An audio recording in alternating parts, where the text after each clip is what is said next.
Let's see here.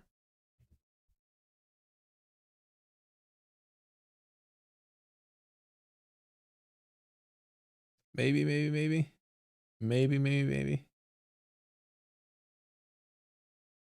There we go. Jesus, man. There we go.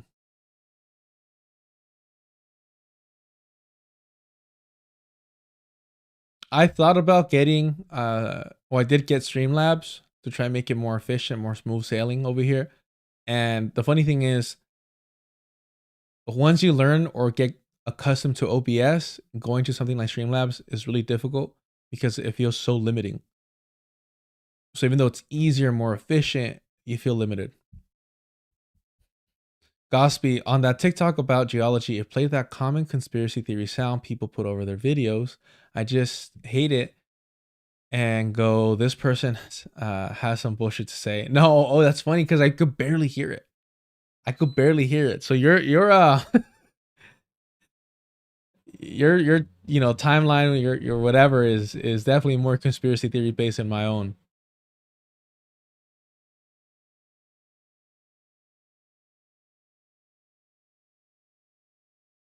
Let's see. Let's listen to this. Days left. They've got all the money in the world. We've got you. You gotta win. You gotta win. No, we're not watching all that. Chill out.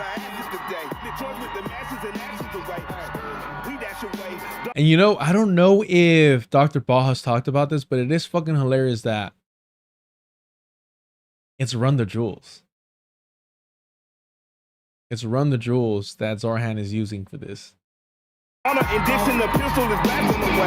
Doctors of death, filling our patients of breath. We ought to pay you the trust. Trying to work, cooking up curses and slurs. Smoking my brain in the mush. I became famous for blaming you, fuck. Naming my way through the brush. There was no training or taming of me and my bra.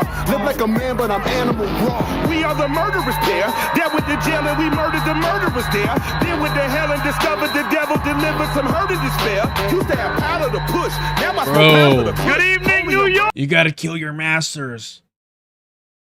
Killer Mike says so. Kill your masters. Branding now. God damn, bro. Some people are so fucking shameless. Push. Now I give a fuck about none of this shit. You run her over and out of this bitch.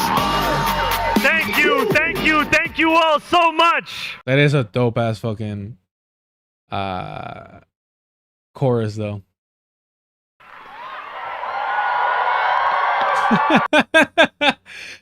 Taka dude in the Twitch chat, my favorite track by an Atlanta landlord. All right, Taka dude knows what's up. You know, to be honest, and this is my bias, I would not have expected somebody in the Twitch chat to know what's up about Cuddly Mike. Thank you to our MC, Gianmarco Soresi. Thank you to the elected officials, labor and movement leaders here with us tonight. And thank you to New York's Attorney General Tish James. For years, you have fought the good fight for New Yorkers, and now it's our time to fight for you. There is something special in this room tonight. It's power. It's the power of hundreds of thousands of New Yorkers united, ready to usher in a new day. It's so fucking heartbreaking, and it's frustrating. I said this before. Liberals,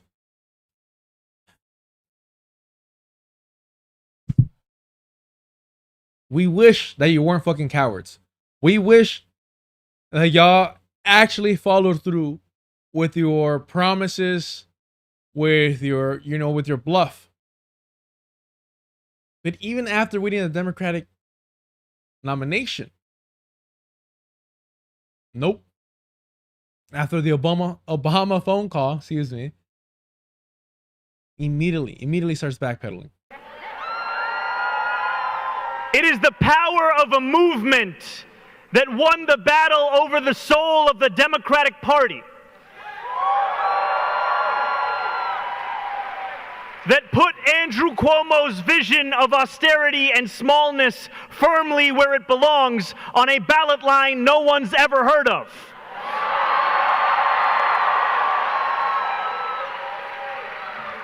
I mean, he's objectively going to be better than Cuomo. My concern is, what is he going to normalize that Cuomo could only dream of getting away with? It is power larger than any single person working together for a New York where dignity is delivered to all.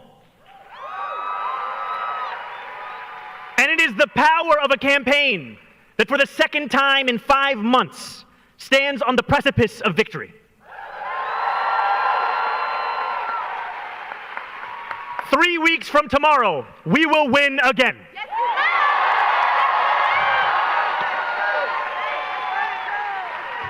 That is only possible because of you. This campaign has built the largest volunteer effort of any in New York City history. There are 3,200 people in this theater tonight. And alongside all of you, there are over 80,000 more across our city. In Brownsville, in Parkchester, in Flushing, and right here in Washington Heights. You know, it's New funny Yorkers because who it kind of gets annoying, but it makes sense. But when a comic tours, they have like the first couple like minutes to kind of pander to wherever they're visiting, whether it's to kind of, you know, tease them and roast the city, or to, you know, hype it up, whatever. I understand this is a local election for all intents and purposes, but it is so kind of frustrating and kind of eye rolling when they go out of the way to start mentioning each like district and each like I don't know. For me, it's like, just get to the fucking point. Like, what is your objective, instead of trying to get like an applause, a holler, and a hoot for every fucking, like, just saying somebody's name. You know what I mean? It feels like the 9/11 thing with Family Guy, right? I know it's different. But the first time I listened to this, they were hooing and hawing after every fucking.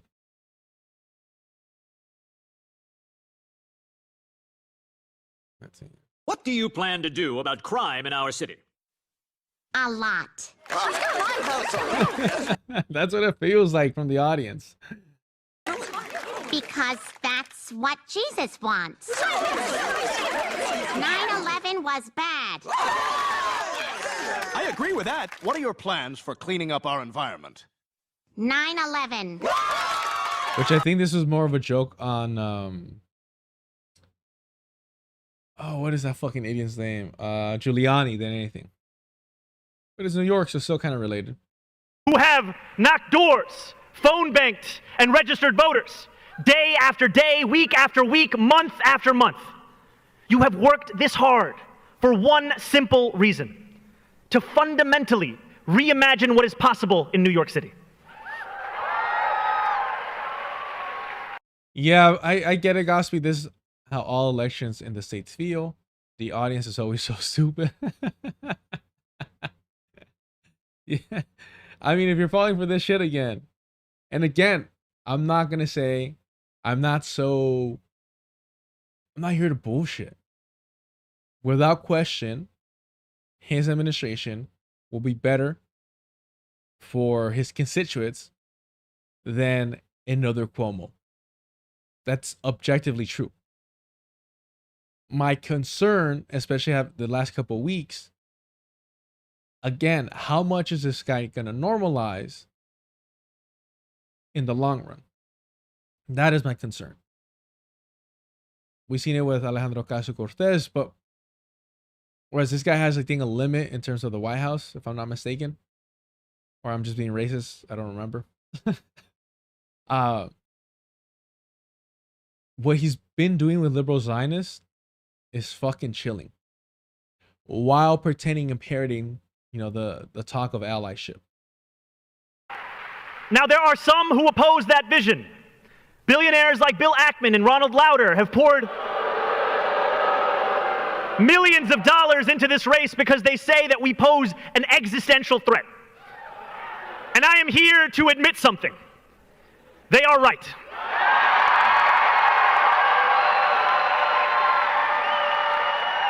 That is wild to say. That is such a speechy thing to say. Like something to just for the audience. That we pose an existential threat. No, you fucking don't. No democratic socialist poses an existential threat to anything or anyone. We are an existential threat to billionaires who think their money can buy our democracy. We are an existential threat to a broken status quo that buries the voices of working people beneath corporations. And we are an existential threat to a New York where a hard day's work isn't enough to earn you a good night's rest. And we are absolutely an existential threat to disgraced politicians like Andrew Cuomo, who he's so fucking lucky too. And this is why, you know, the conspiracy theories of like, hey, every progressive politician that actually wins is already kind of vetted, it's already bought in, all this shit. I don't believe that. I don't think that the whole fucking thing is so structured. Like, it reminds me of the ending of it was a Glass. What was the ending? Fucking annoying ass fucking ending. I mean, the whole movie wasn't good to begin with, but ending of, is it Glass? Yeah.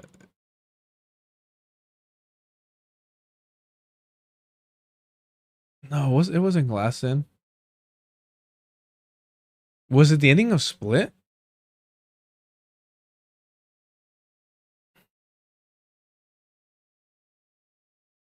No, it was this ending. But let me skip forward.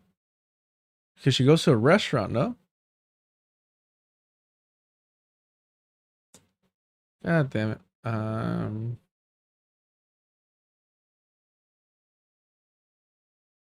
Then was it Glass? It might have been Glass then. Or Split. Let's see. No, because the ending of Split with the restaurant is he pops out where she's in, they're in the kitchen and she starts talking to everybody. It's so fucking annoying. Ending of Glass restaurant.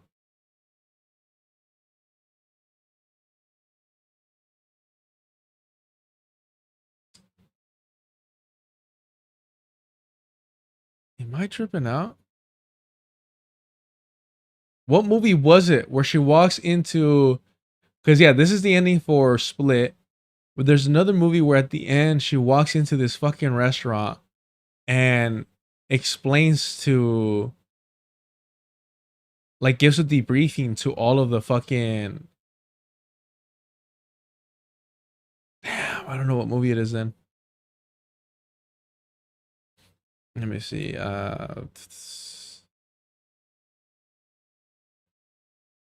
Restaurant movie ending debriefing conspiracy theory. Let's see that house. For whatever fucking reason, it's always a menu coming up now whenever you just put restaurant.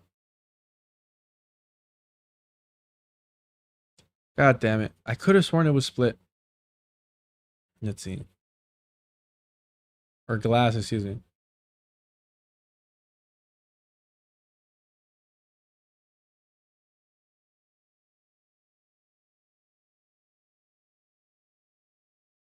Post credit, maybe?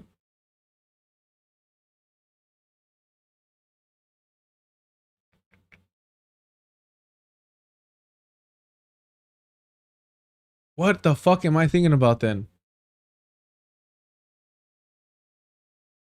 I guess it isn't.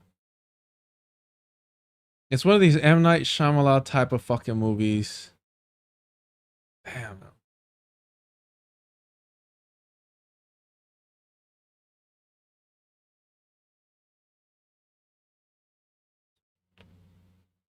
I fucking love Signs, by the way.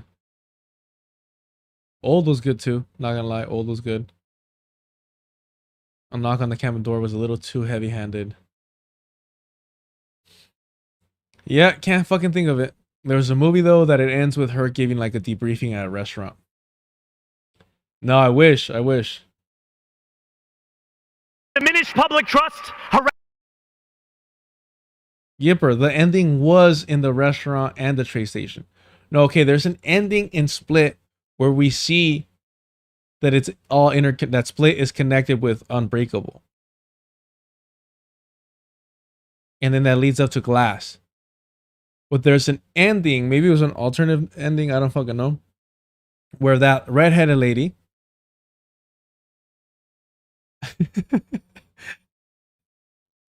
fuck you, bro. Patrick Johnson, I love these streams because the culturation will go from talking about Family Guy to actually being in Mandela effect. all right, let's get back to it. I mean, if I'm being honest, I used to smoke quite a bit when I was younger. So maybe I saw a different movie than everybody else saw. harass women, and are unabashed in their desperation to collaborate with Donald Trump and his donors. Let me be clear. This is not a moment for capitulation. We are in a period of political darkness. Donald Trump and his ICE agents are snatching our immigrant neighbors from our city in broad daylight, right before our eyes. His authoritarian administration is waging a scorched earth campaign of retribution against any who dared oppose them, against the courts that dare hold them accountable, and against our trans and queer neighbors for simply daring to be themselves.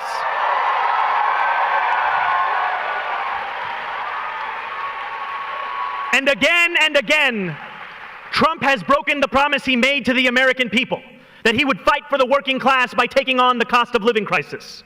Over the last 9 months, we have witnessed the largest wealth transfer from the poor to the rich in history. Trump is like Andrew Cuomo, beholden to billionaires and oligarchs. And like Cuomo, he has bent to their will. The desolation left in his wake has been staggering. Tens of millions of Americans, including millions right here in New York, will lose their Medicaid. Not just that, Cuomo should be fucking locked up for his handling of COVID, especially when in regards to retirement homes.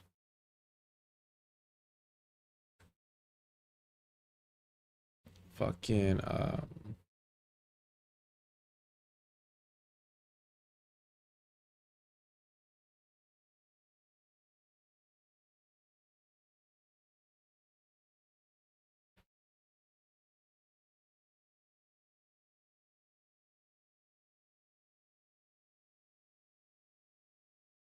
in January 2021, Attorney General of New York, Letitia James, released a report finding that the governor, Andrew Cuomo, had understated the toll of COVID-19 related deaths in the state nursing homes by as much as 50%. The scandal was made public on February 11, 2021, when the New York Post reported that Melissa DeRosa, a secretary and aide to Cuomo, privately apologized to lawmakers for the administration withholding the nursing home death toll in fear that then President Donald Trump would turn this into a giant political football. Absolutely fucking disgusting and criminal. How is this not fucking criminal?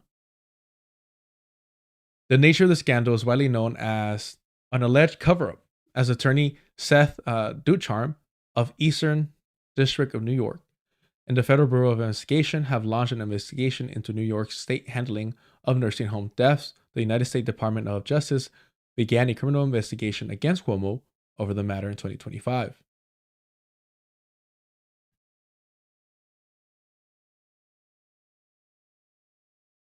But what were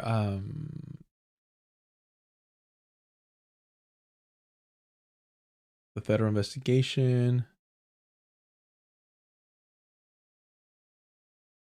Wow. On March 19, 2021, the FBI reported that an investigation was underway on Governor Andrew Cuomo for improperly using the power of his office to shield nursing home executive political donors from COVID-19 lawsuits. On October 30th, 2024, the Select Subcommittee on the Coronavirus Pandemic in the U.S. House Oversight Committee on Oversight and Government Reform made a criminal referral to the U.S. Department of Justice and then Attorney General Merrick Garland, accusing Cuomo of making criminally false statements during closed-door testimony in a June 2024 hearing. The Department of Justice did not proceed on the referral. On April 21st, 2025, the subcommittee made a criminal referral on the same matter to Attorney General Pam Bondi. Which probably explains why Cuomo was like cozying up to Trump. And they probably partied together. It's fucking New York. But yeah, this guy should definitely be incarcerated for fucking mass murder, if we're being honest. Their Medicare, their SNAP benefits. Because of Trump's corruption, children will go to sleep hungry. The sick will die. Any way you measure it, our lives have gotten worse. I think of the pastor I sat with just a few weeks ago in East Flatbush. He told me how in September, a young woman from his congregation approached him after church. She told him she was facing a deportation order. He knew her well, and he knew the work she did with young people with disabilities in this city. She told him she couldn't afford an attorney and had no one else. She asked if he would go with her to 26 Federal Plaza. He said yes. Sitting in the courtroom, the judge told her to be ready to leave in the clothes she was wearing. He asked her if she had said goodbye to her family. She began to cry. And then, in what felt like a miracle, the judge changed his mind. He decided he would put her TPS order before the deportation order. For a minute, it seemed as if the danger had passed. But the pastor knew that I stood outside. They did not care about a court order because they do not care about the rule of law. He turned to a few court watchers in the room and asked them to go outside first. He asked another man to hold the elevator.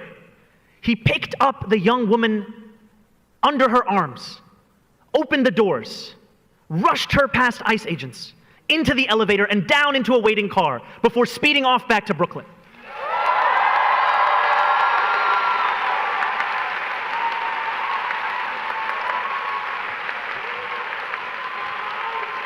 Through it all, her feet had never even touched the ground. He told me that it felt like the Underground Railroad. And that part, I don't know if I would have included. I understand the message of like a fugitive and the South, having the agreement with the North that they would, return, quote unquote, their property, escaped slaves. But I've been very vocal about how I dislike Norm Finkelstein's comparison of Nat Turner's rebellion, uprising with October 7th Operation Alaska Flood, because Palestinians have never been enslaved. They have not been chattel slaves. They have never been put into chattel slavery. So it also makes me uncomfortable when you're talking about this very tragic thing about deportations and playing up the narrative of like comparing it to chattel slavery and the Underground Railroad and runaway slaves. To me, again, I don't like when we minimize chattel slavery, because in the US, that is just as fundamental to minimize the genocide of indigenous people. It's just as fundamental for the American myth to minimize, and that's why you see the constant comparing and contrasting to chattel slavery. They're nothing like it. Nothing like it. So why use that example? It's kind of gross to me. I don't know the race of this religious leader that he was talking about. It really doesn't matter in this sense, because I understand the intent of what he was trying to say, but it without question downplays chattel slavery. That's why I don't like the comparisons to chattel slavery, because it was so unique in comparison, the suffering, that it just makes me uncomfortable. Maybe I'm being a little too sensitive. Let me know.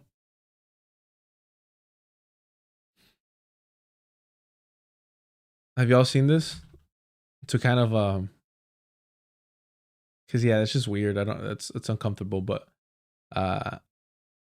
if you haven't, I just adore this lady so much.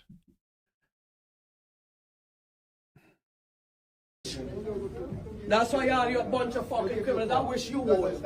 I wish the fuck you would. Yes, the fuck we his family. Y'all a bunch of big pussies. Don't calm down. Who the fuck is you? We don't like none of you. That's right. No, how can I be okay? You okay? Are you okay? Are you okay? I look like I'm okay? Don't come up in my face because I hit hard. Bro, squaring up, call me a machista, whatever, sexist. Squaring up to a woman like that, being like, you okay? Bro, you could tell this guy's a fucking like a gym bro. This is a Joe Rogan fucking listener. This is a Sean Strickland fan. This guy is just the worst fucking person to be around with. And I'm sure that his significant other is a fucking sweetheart. It's like, no, he's just funny. He's different. Fuck wrong with y'all? Try it. I wish you would. Try it. You try me and see what the fuck happened. Nigga, we angry. All of us angry out here. So don't think it's... Look at this fucking fool. Try it. Try it. Homie, don't get a tight shirt like this, dog. What are you doing, dog? Do not get a tight shirt like this. You gotta understand. You gotta do yourself a favor. What are you doing getting a tight shirt like this? What's going on? I mean, just evidence that nobody around you fucking likes you. God damn. Get out alone. You who you telling get out of here? Why you telling me get out of here? You asked me a question and I'm answering you. Get out of here. Man. Fuck wrong with you? Oh, stupid ass bitch. That's why you gotta hide your face. You wanna go to jail? You call me my mother, I can tell you anything. You wanna go to jail? Fuck wrong with you? You wanna hit me? Hit me, bitch. You ain't got me nobody. You want to go to jail. Bro, they love that line. You want to go to jail? I'll make something up. If you want to go to jail, I'll make something up. It's that dynamic, right? Of like when a parent would tell you, ¿Quieres llorar? ¿Quieres llorar? Right? When a parent tells you, you want to cry? I'll give you something to cry about. That's the dynamic that they want. That's the type of relationship that they're trying to establish. Like, oh, I'll make some shit up. I'll ruin your life. Come. I got rings on, bitch. So yeah, you gonna fight, you pussy bitch. You a pussy bitch. That's why your kids them don't like you, and your wife is fucking on you. Your wife is fucking on you. And your kids don't like you. God damn. I love her so much. I love her so much. Like every fucking thing that came out of her mouth was on just target. Just on fucking target. That's why you gotta hide your face. My face ain't hidden, bitch. That's right. I'm American, you stupid bitch. Fuck wrong with y'all. You can take me too high. I'm Charlotte the Zodiac first. You know what to do? Tell you, no. You want me? Fuck wrong with y'all. Fuck wrong. Put that on the news. Let Trump see it. As the doors close, put that shit on the news. Yep. That's right. The lady needs to be mayor. That's who we need. Wow, just fucking amazing. Fucking amazing. If anyone ever runs into this beautiful woman, you gotta buy her a drink. You gotta buy her a meal. Whatever she wants. Some smokes, do it. Doesn't matter. Do it. Usually my big rule is literally one of my friends got upset at me because somebody found like a new like unopened vape, and they fucked up by handing it to me. I am that friend that will toss your fuck, not yours. If you purchase them, it's whatever, it's your thing. But let's say you find like an unopened pack of cigs or whatever. I'm fucking smashing those shits and being like, not yours. I'll be an asshole. They're not yours though. I'm not gonna be here contributing to your problemas. All right though. That's true though. Knuckles, that's true. My Caribbean sister knows how to give an old nasty read. I mean, with the mask and still read them. She had that fucking see-through vision to read them directly. Man. Just love her. Absolutely love her. And look, I know it's a weird thing to say, and it's not something that we should necessarily be focusing on. From my understanding, this guy's just a security guard of the building, right?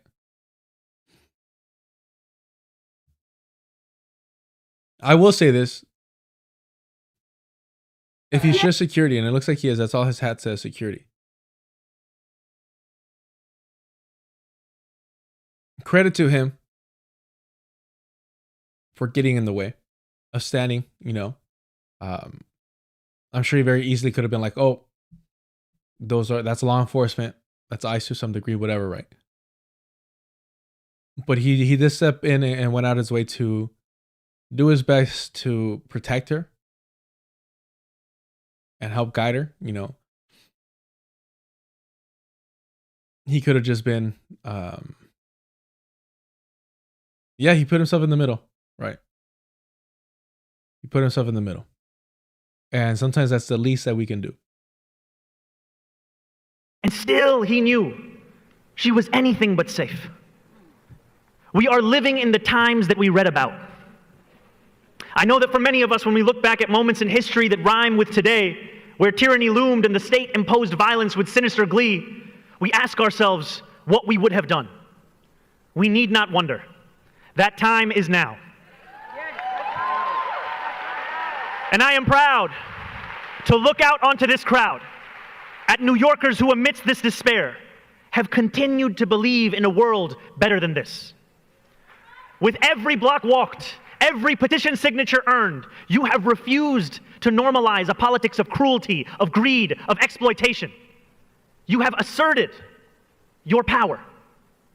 We see that power when nurses and teachers and bus drivers, the hardworking men and women of organized labor, finish their shifts and go straight to a canvas launch.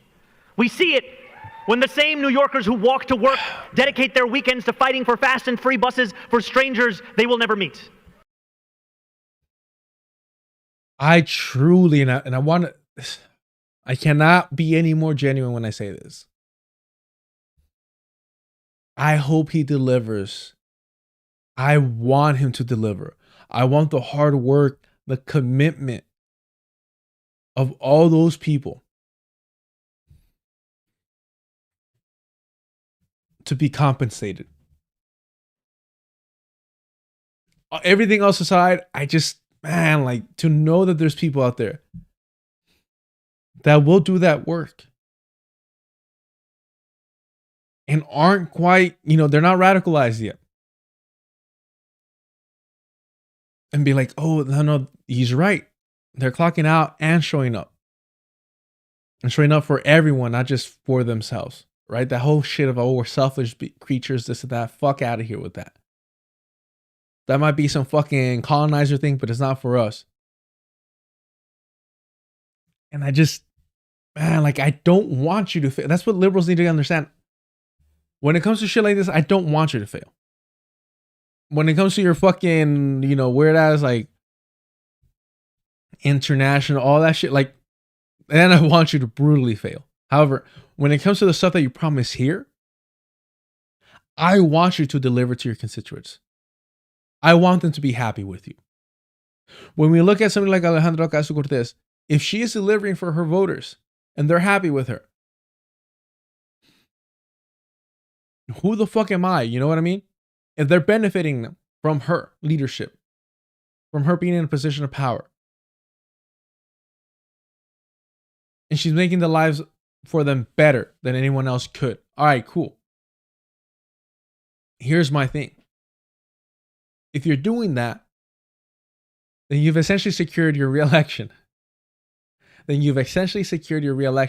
So why the fuck are you being a weirdo when it comes to capitulating on things that you don't have to, that you don't need to?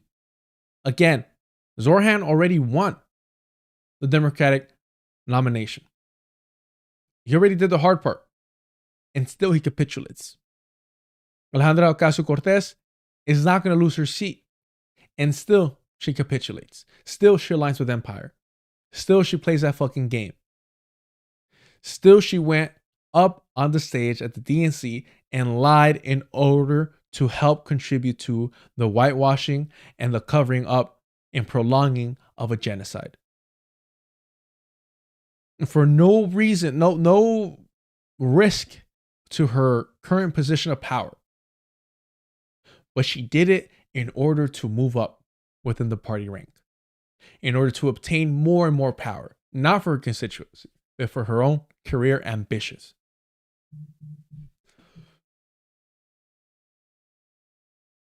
So it's like, if you're willing to do that for that much more power, where does it stop? Where does it end? Where do you draw the line?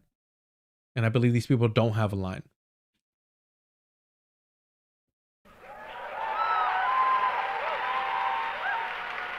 And we see it when grandparents whose children have long grown into adulthood fight on behalf of universal childcare so that a young family they've never met on the other side of the city can afford to stay here.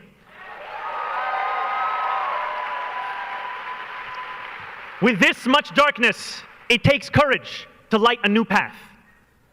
As Thomas Sankara once said, fundamental change only comes from the courage to turn your back on the old formulas, the courage to invent the future. Together, that is exactly what we have done. This is what's so insidious about, and it sucks to say, it really does, because I was talking to some good people, but this motherfucker ruined it. I was trying to put aside my ego. But this is what's insidious about these DSA endorsed candidates. And I mean, we saw it when AOC was protesting when she first got elected inside, the halls of Congress.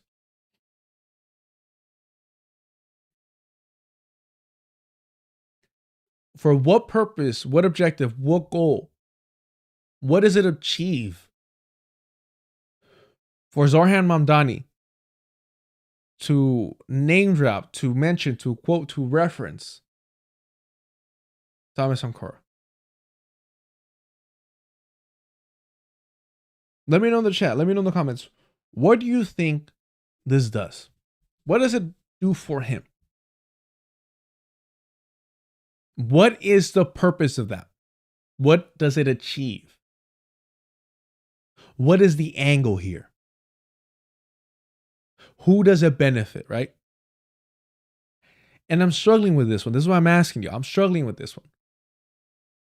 The only thing that I can conclude is, honestly, it feels like two things. Either this is a sly middle finger to those of us on the left that, have this admiration for revolutionary leaders. And he knows and he's aware of our criticism that he is cozying up to these fucking Zionists. That he got the Obama call and he's going to play ball. And so he knows that this is going to get under our skin. Because realistically, like, how many people in his fucking audience here that night? How many of the people that are proactively involved in his campaign know about Thomas Sankara?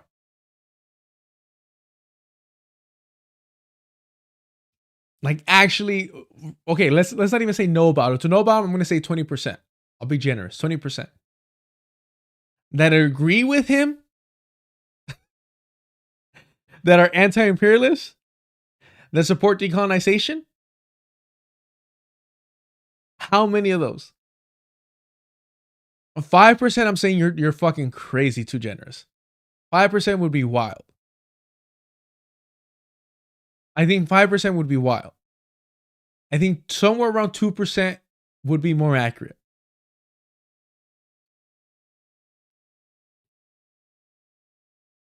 I don't know. I don't know.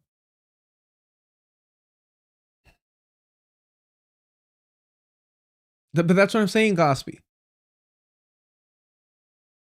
How many of those people in the fucking crowd know who that is?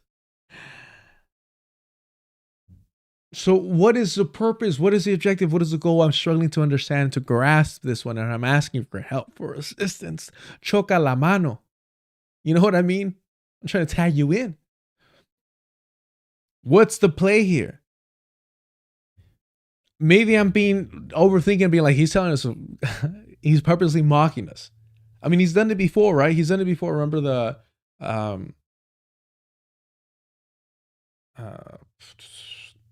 train defund police. Where's that quote? Where he says, no matter how many pamphlets you send me, I'm not going to defund the police. Right?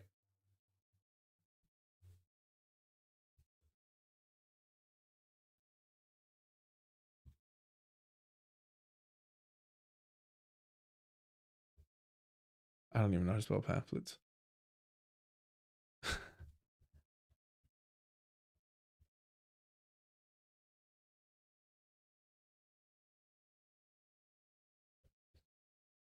Damn. I need to practice on my typing again. I mean, my spelling I've given up on. Y'all see how I spell. God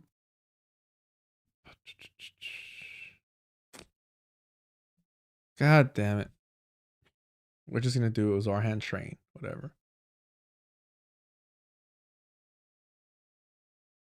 So what's your take? I should be the mayor. I don't know, man.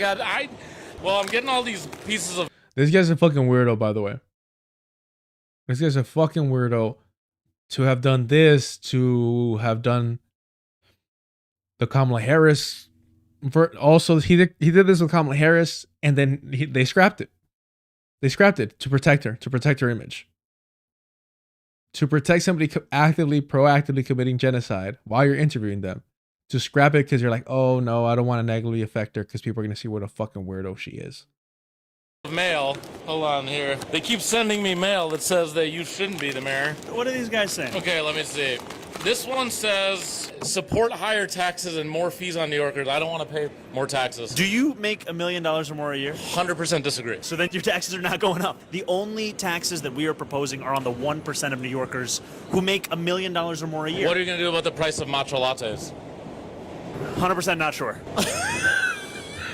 I mean, they're $9. Dude. I only want to make promises. You can win this campaign easily if you lower the cost of matcha lattes. I can only make the promises I can keep. This says NYC can't risk a mayor who supports defunding the police. Well, no matter how many pieces of literature you get sent, I'm not defunding the police. I'm actually working with the police to create public safety by ensuring they can do their jobs, focus on serious crimes, and creating a department of community safety that'll focus on mental health, homelessness. So technically, the police force will stay the same. Yeah, but there will be more people doing other stuff. And that's how it started. And obviously we're at the point where he's like begging forgiveness from the NYPD. He's going to solve the issue of NYPD officers leaving the force tragically. The turnover rate is too great for Mamdani. For too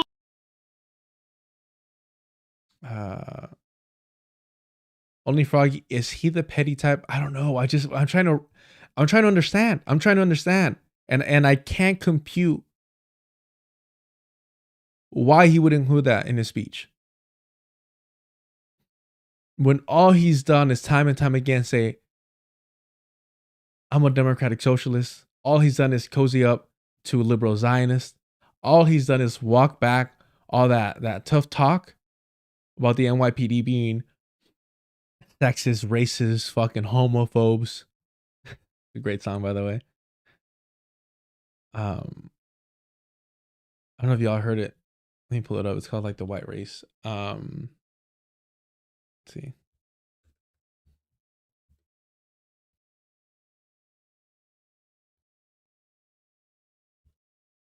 White Race, punk. song. Let's see if I can find it. Is it Propaganda? Yeah, it is. Let's see if I can find it on YouTube. Let's Talk More Rock Propaganda. Is that who it is? I did not know that was the name of this. Here you go. Yeah, Only Good Fashion is it.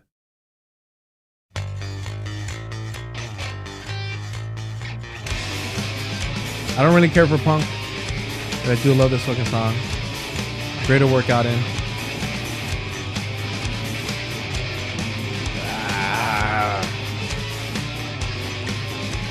Swastikas and clan robes, sexist, racist, homophobes, Aryan nations and hammer skins. You can wear my nuts on your Nazi chins.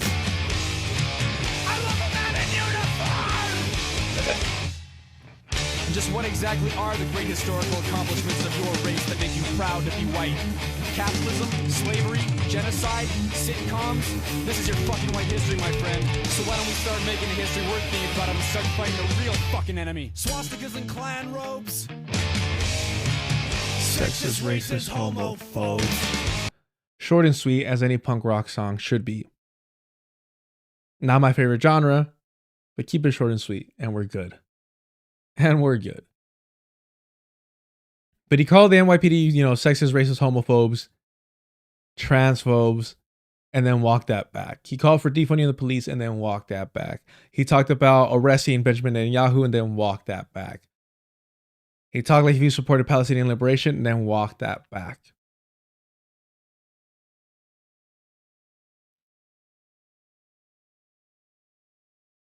Jorge Ramirez, Ramano, you are right. Rest in peace, D'Angelo. Which, I'll be honest with you, and I'll tell you, I think I know exactly why now that I think about it. I'm not like I was never the biggest like R&B fan, because when I needed to cry, when I needed to feel, when I was yearning, when a puppy dog, young love. That's when I would turn to Spanish music. And actually, that brings to mind this. This is why we don't get through shit, y'all. Somebody else that passed away. Unfortunately, it's gonna be on Netflix, but it's this right here. Well, yeah, we'll listen to it in English, I guess. Cuando se va, lo que se queda es lo que dio. When one goes away, when somebody dies, cuando se va, lo que queda, what remains, is what he gave. Lo que dio. Ya está filmando. Tenía 13 años y quería conocer la vida. Cantaba en las calles, las esquinas. He was singing in the streets, in the corners, afuera de los restaurantes, outside of restaurants, arriba de los camiones. Top of buses. Yo quisiera estar otra vez joven. I wish I was young again. Pero recordar es volver a vivir. But to remember is to live once again. Es volver a vivir. That voice. Tenía la necesidad de trabajar y superarme. Rompe con el estereotipo del cantante. Love that album cover. And he's moving that thing. I love this album cover so much. This right here. So beautiful. Del cantante ranchero.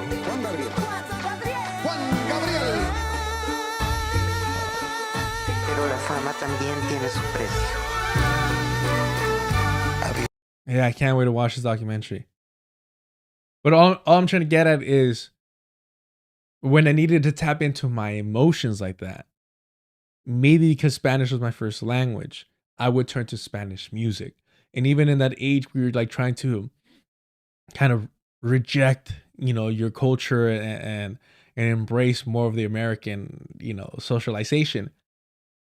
Even at that age, when you really wanted to cry, when you really wanted to feel something, you would put on some Spanish music. And for me, it was a little bit different.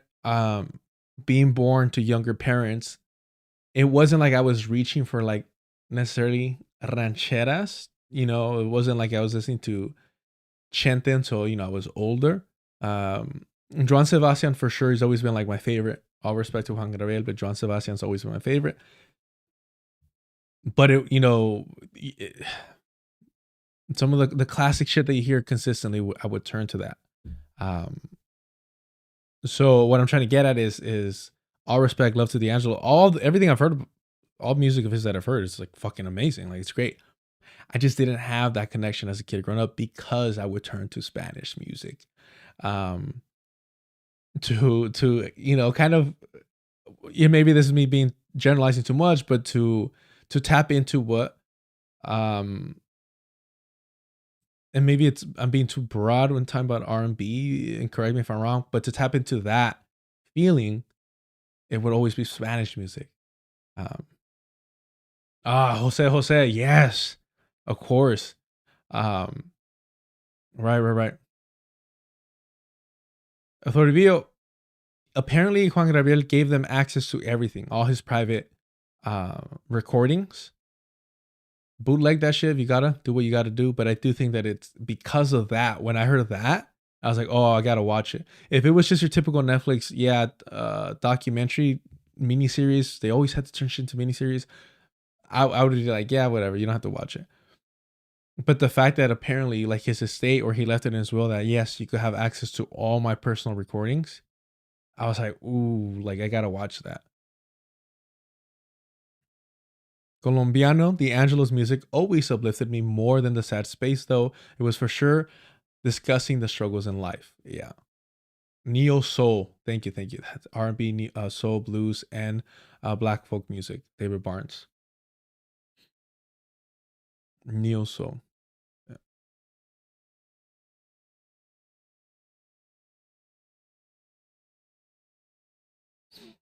Emblem Fate, I chill to MJ, Outkast, and R&B for that feeling, but to each their own. You know, and I was just thinking about that recently because I go through these weird cycles of music where I will tap back into Spanish music. I was actually listening to why did I just blank out his name? Flaca, Andres. God, how do you say his name? He's fucking Argentinian, no? Calamaro. Beautiful fucking voice. What's the name of this album?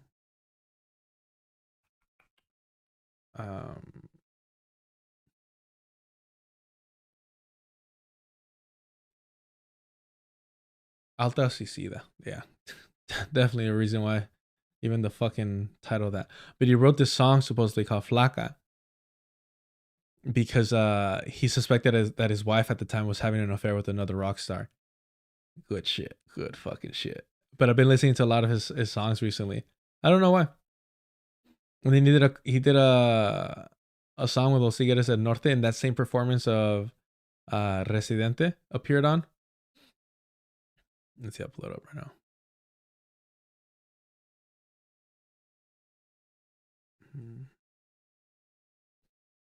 And I did not think that it was gonna work. I'll be honest with you, I didn't think it was gonna work, and it did. Bueno, vamos a venir a nuestro gran amigo Andrés Calamaro. Venga, Andrés.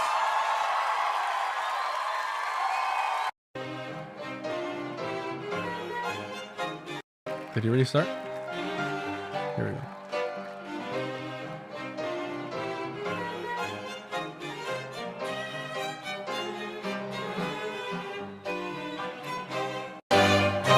Allá en la mesa del rincón les pido por favor que lleven la botella.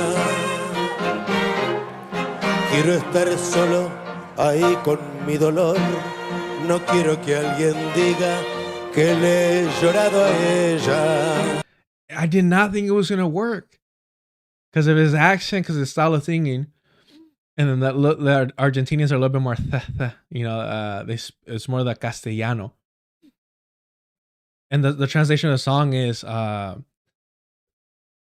guy comes into a bar and is asking for a table in the corner. Like he wants to be by himself. He doesn't want to see anyone witness him crying over his lover. He's like, get me a dark corner or I could get drunk and cry over my love. I don't want anyone to see me.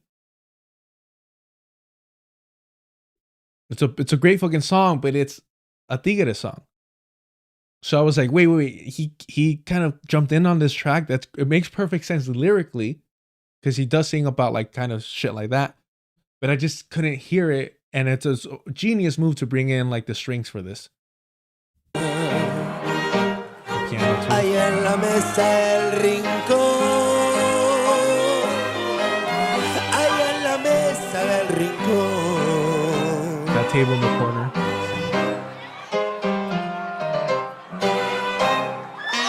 And then, ahí andamos, cabrón.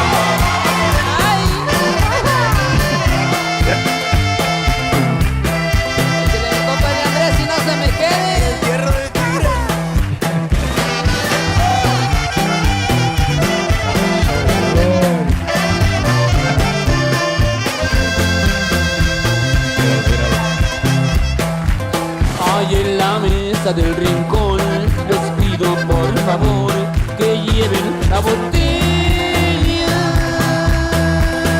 And it's like this kind of whiny kind of, you know, when you compare those voices, so smooth and the delivery's there. And the ranchera style where you kind of like como chillido, right? Like you're almost crying this. It's a yearning. He's saying, yes, that table in the corner. Bring me the fucking bottle. I'm gonna cry for her, and I don't want anyone to see me. Man.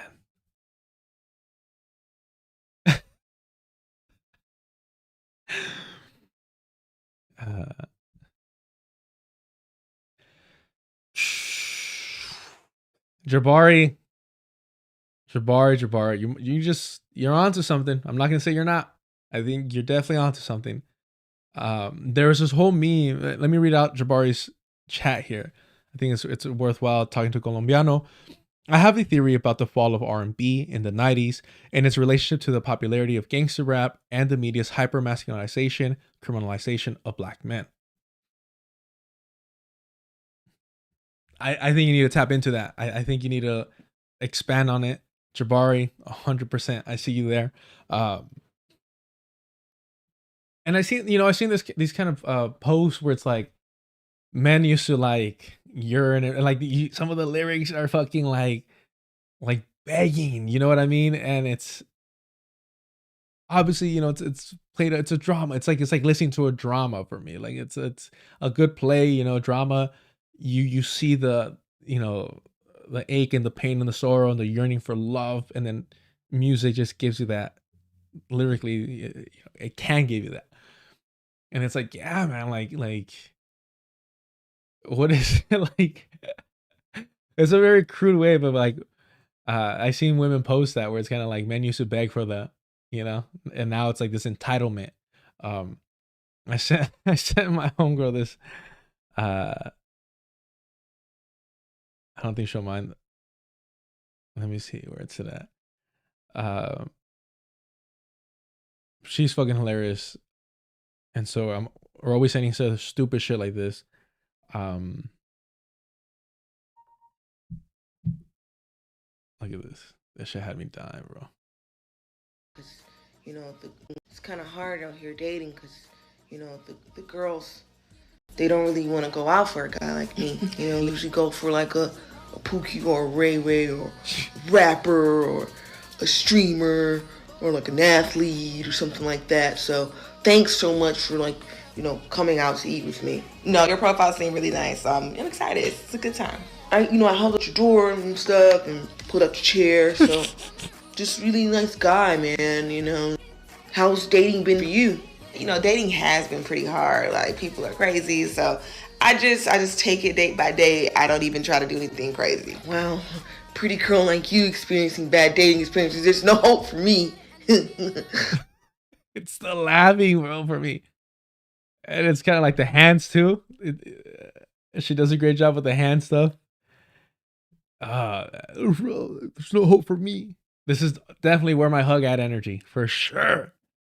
Well, with your bad experiences, have you had like one night stands? One night stands? I mean, I've had some, weird question, but I've had some, but I'm not doing that anymore. That's way behind me. That's crazy. Well, since you had one night stands with those guys who weren't very nice, can I have some coochie right now at the table? What?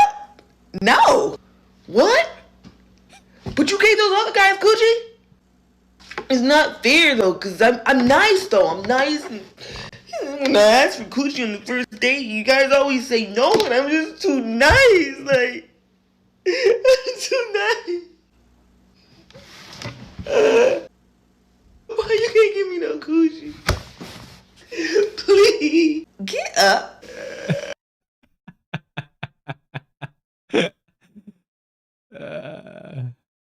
Oh man, like bro. You know, and it's funny, like even growing up, there was different versions of this guy. That thank God for whatever fucking reason I never was. But the biggest approach that I would see a lot of these nice guys do is maybe it was easier to do like in high school, I guess, right? When you're consistently, or maybe even at work, when you're consistently around them, when you're not out on a date, like a random date like this, they go the friend angle. They try to befriend them and act like they're not interested in them and just be friends. And with the intent the whole time of, you know, getting closer to them in order to eventually hook up with them. To me, that's always been weird. I've always disliked that. Especially because conversation, especially when younger, the conversations had between, you know, the circle of guys would be like, yeah, like I'm going to get at her, this and that, but we're just friends right now. And I'm like, what the fuck are you doing, bro? Like, if you like her, let her know. But also, if you like her and she likes you, like, there shouldn't be a need for all that. There should be like the chemistry, the spark should be evident enough to where, I'm not saying jump straight into a relationship, but like, you know, like, let it be known that that you're interested. Like, be pursuing her, not trying to like, I don't even know how to explain it. It's so gross. Like, because it sounds predatory, because it kind of is, to put her to sleep, kind of like to let her put her guard down. That's what it is. That's the approach these fools would take. Like, oh, I'm going to befriend her so she could put her guard down. I get to know her better. And then, you know, let her know that I'm interested. And it's like, why? Like, just be upfront. Like, oh yeah, you know, like, and if like, don't, well, I don't know. Like, also sounds like a whole lot of fucking work. Sounds like a whole lot of fucking work. I've always been a lazy motherfucker. Like, if you're not feeling me, you're not feeling me. Cool, we could be homies. Like, what's up? Like you got homegirls, I got homeboys. You let me know. What's your type? I'll line them up for you. I don't know. I'm weird about like forcing shit. I understand some women might like appreciate like a little bit of extra effort, and for me, I'm like, look, I'll put in effort and work, but it like, are you feeling me or not? If you don't, cool. Like, the world's, there's beautiful people all around us. What are we doing here? Jabari, grooming adjacent behavior. Jabari's on our fucking road today, despite them missing their white dude friends.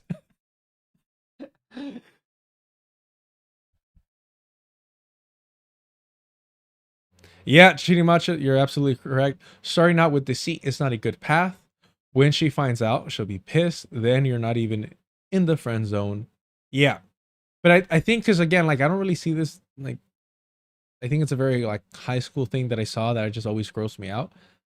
I think as you get older, like, you kind of have to shoot your shot almost immediately, especially if you're not in consistent proximity to each other.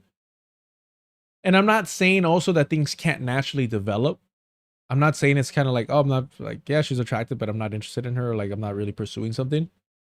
And then through that kind of mutual platonic, you know, relationship, something can grow out of. And sometimes it's, quite frankly, the more stable relationships that I've seen, situations that I've seen come from that, where it's kind of like you see each other as fucking human beings, believe it or not. and you're just friends and whatever, you're all living in your both separate worlds, forced to, in a workplace, forced in a classroom, forced wherever, where it kind of happens naturally. It's different than your, again, objective is to deceive. Just how fucking boring the speech is, by the way. Too long we have been told to be satisfied with abstractions and strongly worded letters, to be content with a politics built atop the flimsy foundation of only that which we are against, without ever declaring what we are actually for. To accept leaders who would sell us out to the highest bidder. That is not what this movement is, nor will it ever be. We know what we are for, and we will not cower. A movement by the people and for the people answers only to the people. So, with 22 days until the polls close, let us say what we believe loudly and clearly for the world to know. We believe in the wealthiest city, in the wealthiest nation, in the history of the world, that working people deserve a dignified life.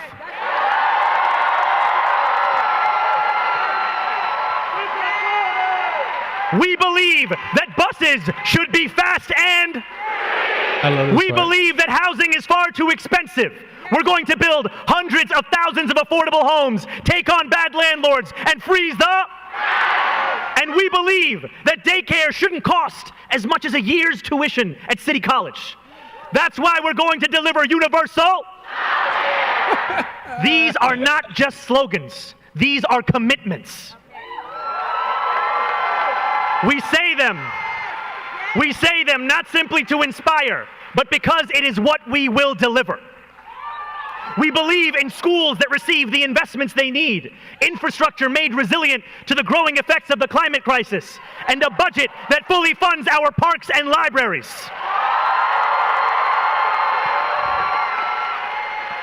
We believe in public safety that actually delivers safety and justice. We can make this a city where no one is afraid to walk the streets or take the subway. A city where our police officers focus on serious crimes and it is mental health professionals that address the mental health crisis. In New York. And we're going to make sure that cops in the NYPD do not quit. We're going to make sure they don't quit. We're going to address the turnover issue in the NYPD.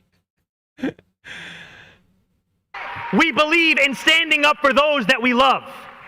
Over the last 9 months, we have watched the man with the most power in the world expend enormous energy targeting those with the least. Whether you are an immigrant, a member of the trans community, one of the many black women that Donald Trump has fired from a federal job, a single mom still waiting for the cost of groceries to go down, or anyone else with their back against the wall, your struggle is ours too.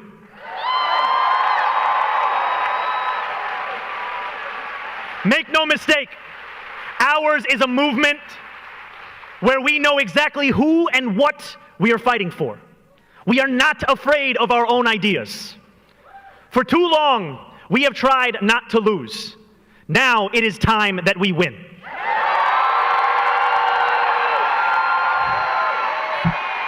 My thing is, like, who's the we here? Who's the we here? That's what I'm questioning. Because you're running as a Democrat. That's what I'm questioning. What is the we here? And I do want him to win. Understand this. I want him to win if he's representing his constituency correctly, if he's bringing them a better living standards. I want that for them. Hell, it might get me to visit New York. And I know that since we won on June 24th, there have been some who have questioned whether that we aspire towards is possible. Whether the young people they speak of as the future could also be the present. Whether a left that has critiqued could also be the left that delivers. To that, my friends, I have a very simple answer. Yes. And to those who doubt, who cannot quite believe, who share our vision but fear allowing themselves to hope, I ask you, when has dignity ever been given? The same questions asked of us were asked of organized labor, were asked of the civil rights movement, were asked of any who had the nerve to demand a future they could not yet see. Could they not wait? Could they not see that they were asking too much? They knew that we do not get to determine the scale of the crisis that we face. We only get to decide how we respond. We know that every great victory must be won because it will never be given. When organized labor won the weekend so that working people would have time to rest, that was power won, not given.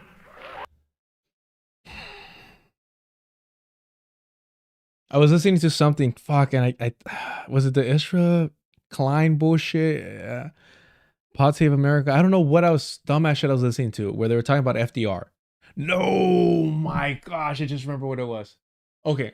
I just remember what it was. We're going to pull this up right now. I just remember what it was. They're talking about FDR. Same shit here. The same through line. You know, they fought for the weekends, this and that. Glorifying FDR. Yeah. Who fought for that? Was it Democratic Socialists that fought for that?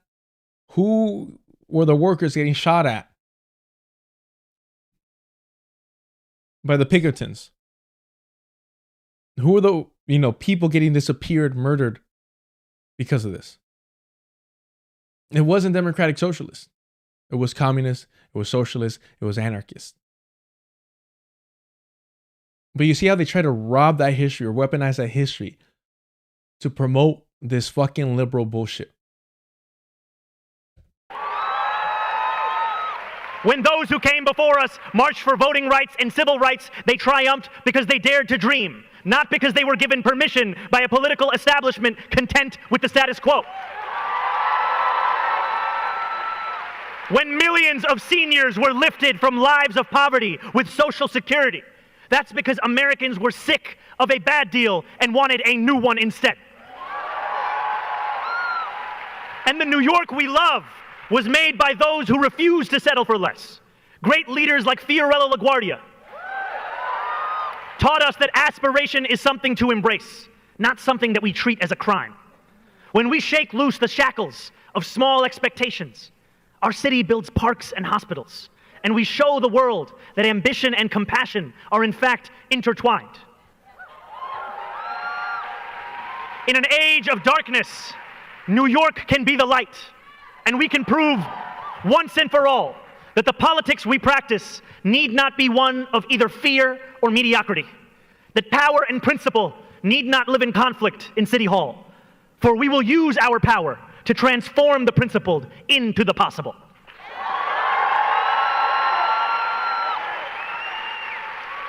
In 12 days, New Yorkers will begin to cast their ballots.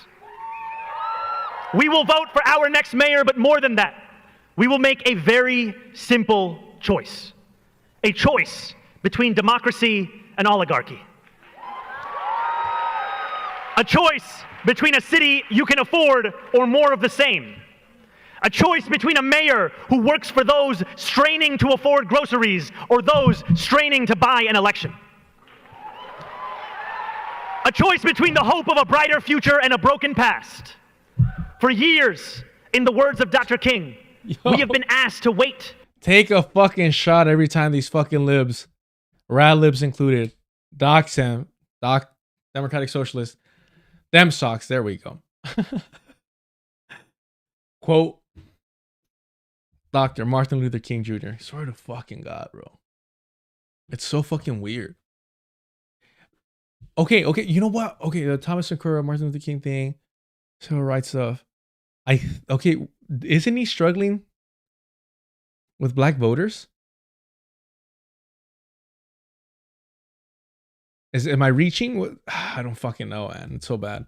For a more convenient season, we have been told that change is not yet quite possible, that it's not yet our turn, that it will come soon enough.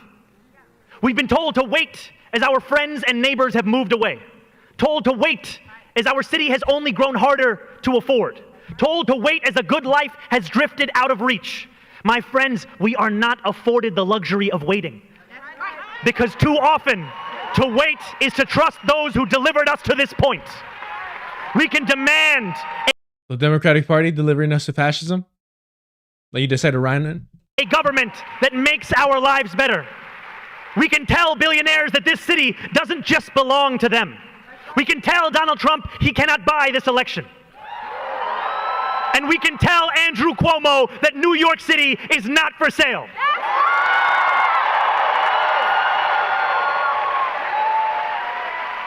So on the evening of November 4th, when the world learns that we have won again, they will know our answer to the question. We choose the future. Because for all those who say, our time is coming, my friends, our time is now. I'm not afraid. I'm not afraid.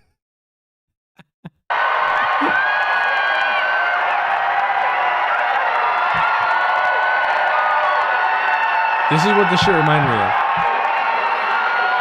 To be honest, this is the first like full speech of his that I heard. He's not the most captivating speaker. Maybe I'm not the person to be making that call, but who was it? It was this is too good right here. Let's see if I could the one I had just listened to.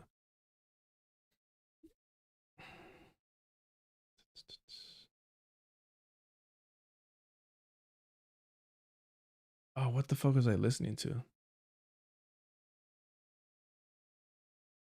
It had to be this one. Hi. Hello, everybody. Welcome to Live and Learn. I'm your temporary Josiah. I will tell you this. Brown, black, what have you. If your group of friends, your social circle, your fucking workplace peers that you hang out, whatever, are a bunch of fucking güeros, you're doing something wrong. You're doing something wrong. If the people you're being surrounded with, that you're choosing to be around,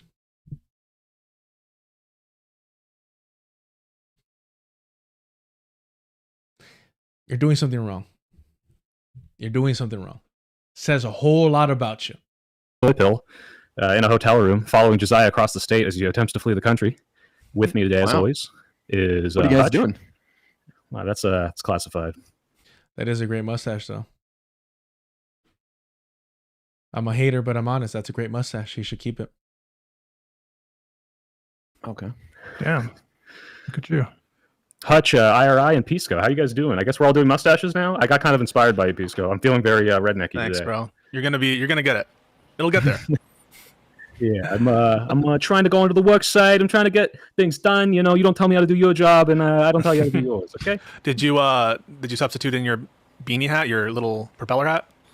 For now, yeah. I'm trying to blend in here because I'm in Eastern California. There's a bunch of vote no on Prop 50 signs, a lot of Trump flags out here, and you just gotta have to blend in a little bit. Somebody did mention, I forgot who it was, a couple days ago in the chat, if I supported Prop 50. I do. In fact, Celia, fucking racist ass Celia.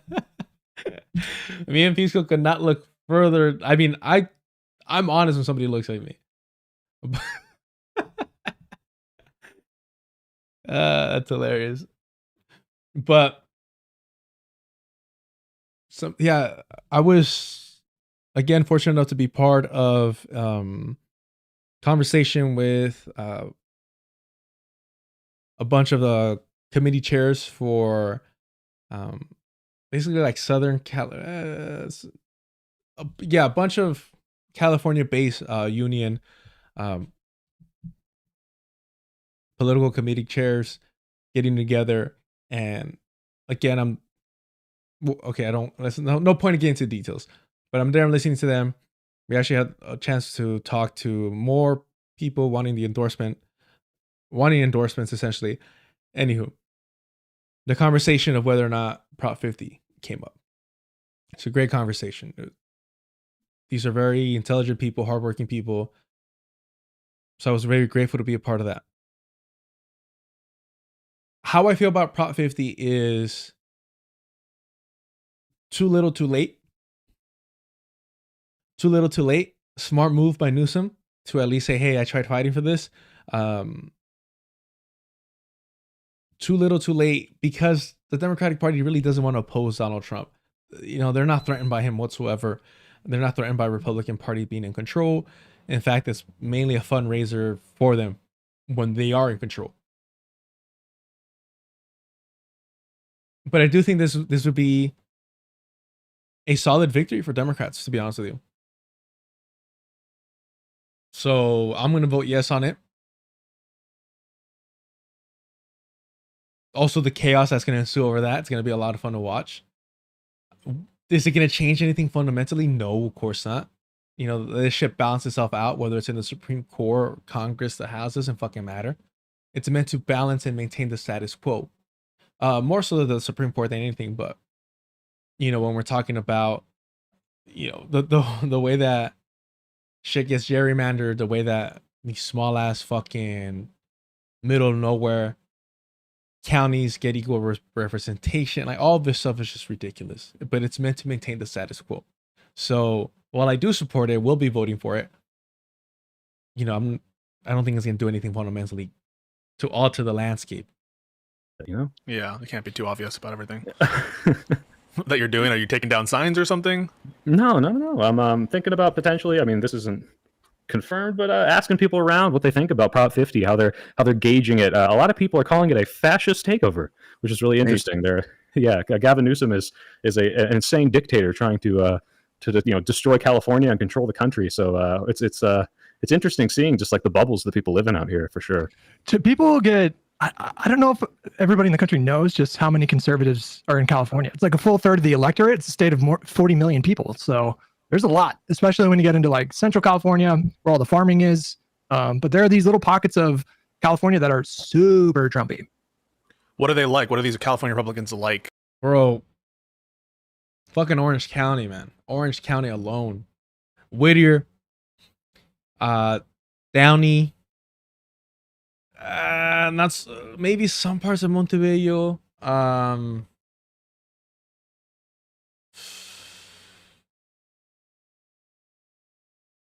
Brea for sure. Not La Puente. At least not the parts of it that I know.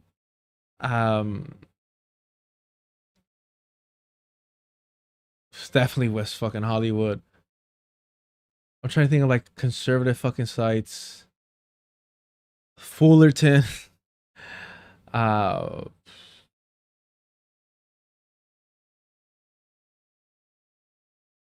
Yeah, it gets real conservative. It's real fucking conservative. The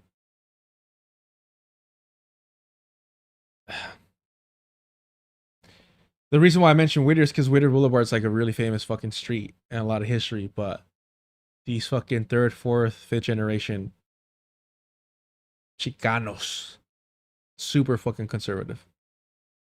Palos Verdes, yeah, for sure. Simi Valley. They're gonna mention it right now. Some parts of the IE, super conservative. Yeah, it's just kind of really frustrating to hear people talk about California being like this left safe haven. It's the equivalent of claiming that like Hassan Piker is a leftist. It's like, bro, it isn't. It's not. Stop. Like, live out here and you see how shit really is. Again, I'm fortunate enough to be like in a very predominantly brown section of California, so that kind of helped a lot. But yeah, like some parts are real fucking annoying. Are they like Kevin McCarthy, or are they more like Matty Gates? They're not like or either, neither. really. There are a lot of rural farmers out here, and they're simple men just trying to make their simple lives. And they usually, if you ever confront them on anything, it's very much from a place of ignorance. This sounds very condescending, but it's very much like, they're like, oh, you're worried about Trump cracking down on free speech? He would never do that. And it's like, okay, well, here's all these examples, and they're like, I've never heard of that. So like very just not tuned into politics at all, very much in the bubble, Are you? I forget about this, Soy Pill, but you're California born and raised, aren't you? I'm Berkeley born and raised. I'm as lit as it gets. Damn, you and Vosh, bro. different fucking planets. In different fucking planets. Me and this fool, both born and raised in California, might as well be in different fucking planets. Berkeley. Might as well be in different fucking planets, bro.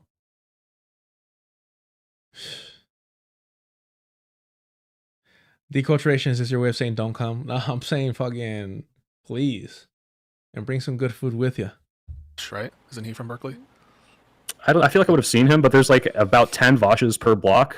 So it's hard to tell if it's Vosh or just yet another hippie-looking guy with a beard and glasses. So yeah, what is that archetype for you? Like, do you guys drink good coffee? Are you like into the man buns? Like, why haven't you fully embraced your roots as a Berkeley liberal? I don't want to join a polyamorous throuple or quadruple, so I'm not there yet. Polycules? A polycule, yeah. Yeah. Can't fit the stereotype.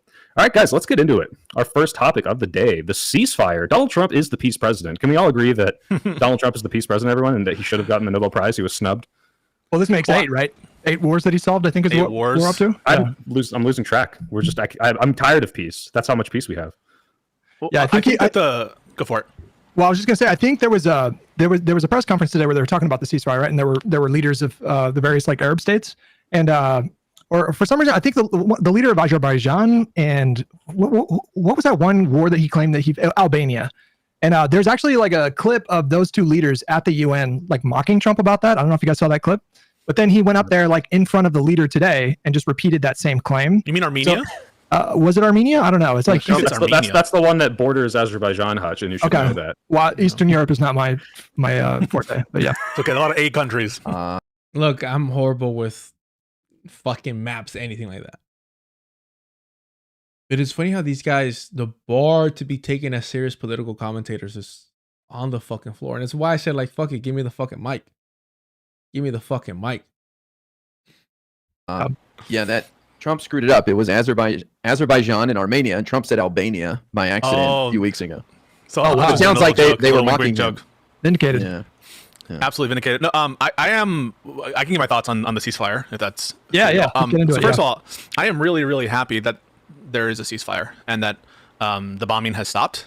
And so, you know, when you see Palestinians celebrating, when you see the release of hostages, this is a deliverance, something that is a long time in the making, and so that makes me very, very happy.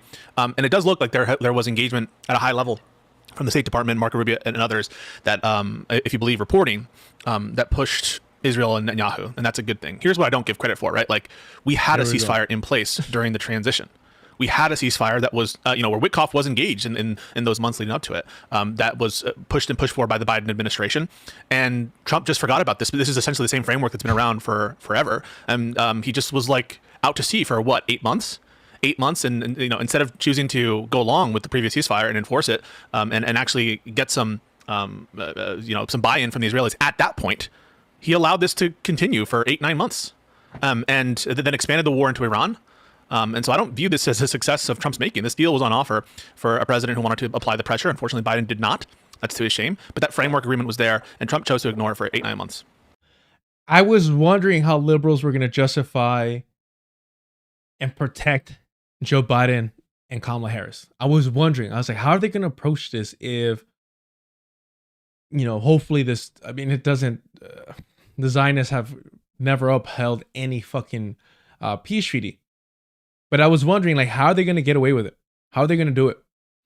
What is going to be the angle? What is going to be the approach, right? Because that's the interesting part of all this bullshit is, fucking God. And this is like a unique approach where it's kind of like, oh, no, all credit to Joe Biden for having set this up. But he actually didn't want to follow through with it. But we can't give Donald Trump any credit because Biden already had set things up but didn't follow through with him either. And I think they have to do this in order to pretend that they aren't like genocide supporters, genocide normalizers. They have to take this approach. Exactly, Thorville. Exactly. So just for a rundown, Hutch was he's like Destiny Light. He used to be a fucking gamer and suddenly got involved in politics like a couple years ago. I don't know if he has, I doubt any of these fools have any organizing background. Soy Pill, don't know about him. IRL, IRI or whatever. I'm really important. Literally has a cutout of Obama behind him. What else do you want to say? He'll probably say it's a joke or whatever. Fine. And then Pisco was essentially like the brain for Destiny. He was somebody that helped Destiny come up with debates and would do research for Destiny, which, I mean, again, tells you a whole lot about who Pisco surrounds himself with. And even after it came out that Destiny was sharing explicit content without the consent of the other person, even when that came out, Pisco was still essentially helping normalize Destiny in these spaces by continuing to debate him as if he should be debating a fucking creep, as if he should be legitimizing them. Like, you should just ignore them and hope that they fucking die in darkness. Their careers, that is, their career. That their careers die in darkness. Well, I feel like... Oh, and they all get together and get their powers. They all unite and get their fucking... I don't know, fucking mouse. And they unite them, bring them together, and they do this thing called live and learn. Like liberal, live and learn.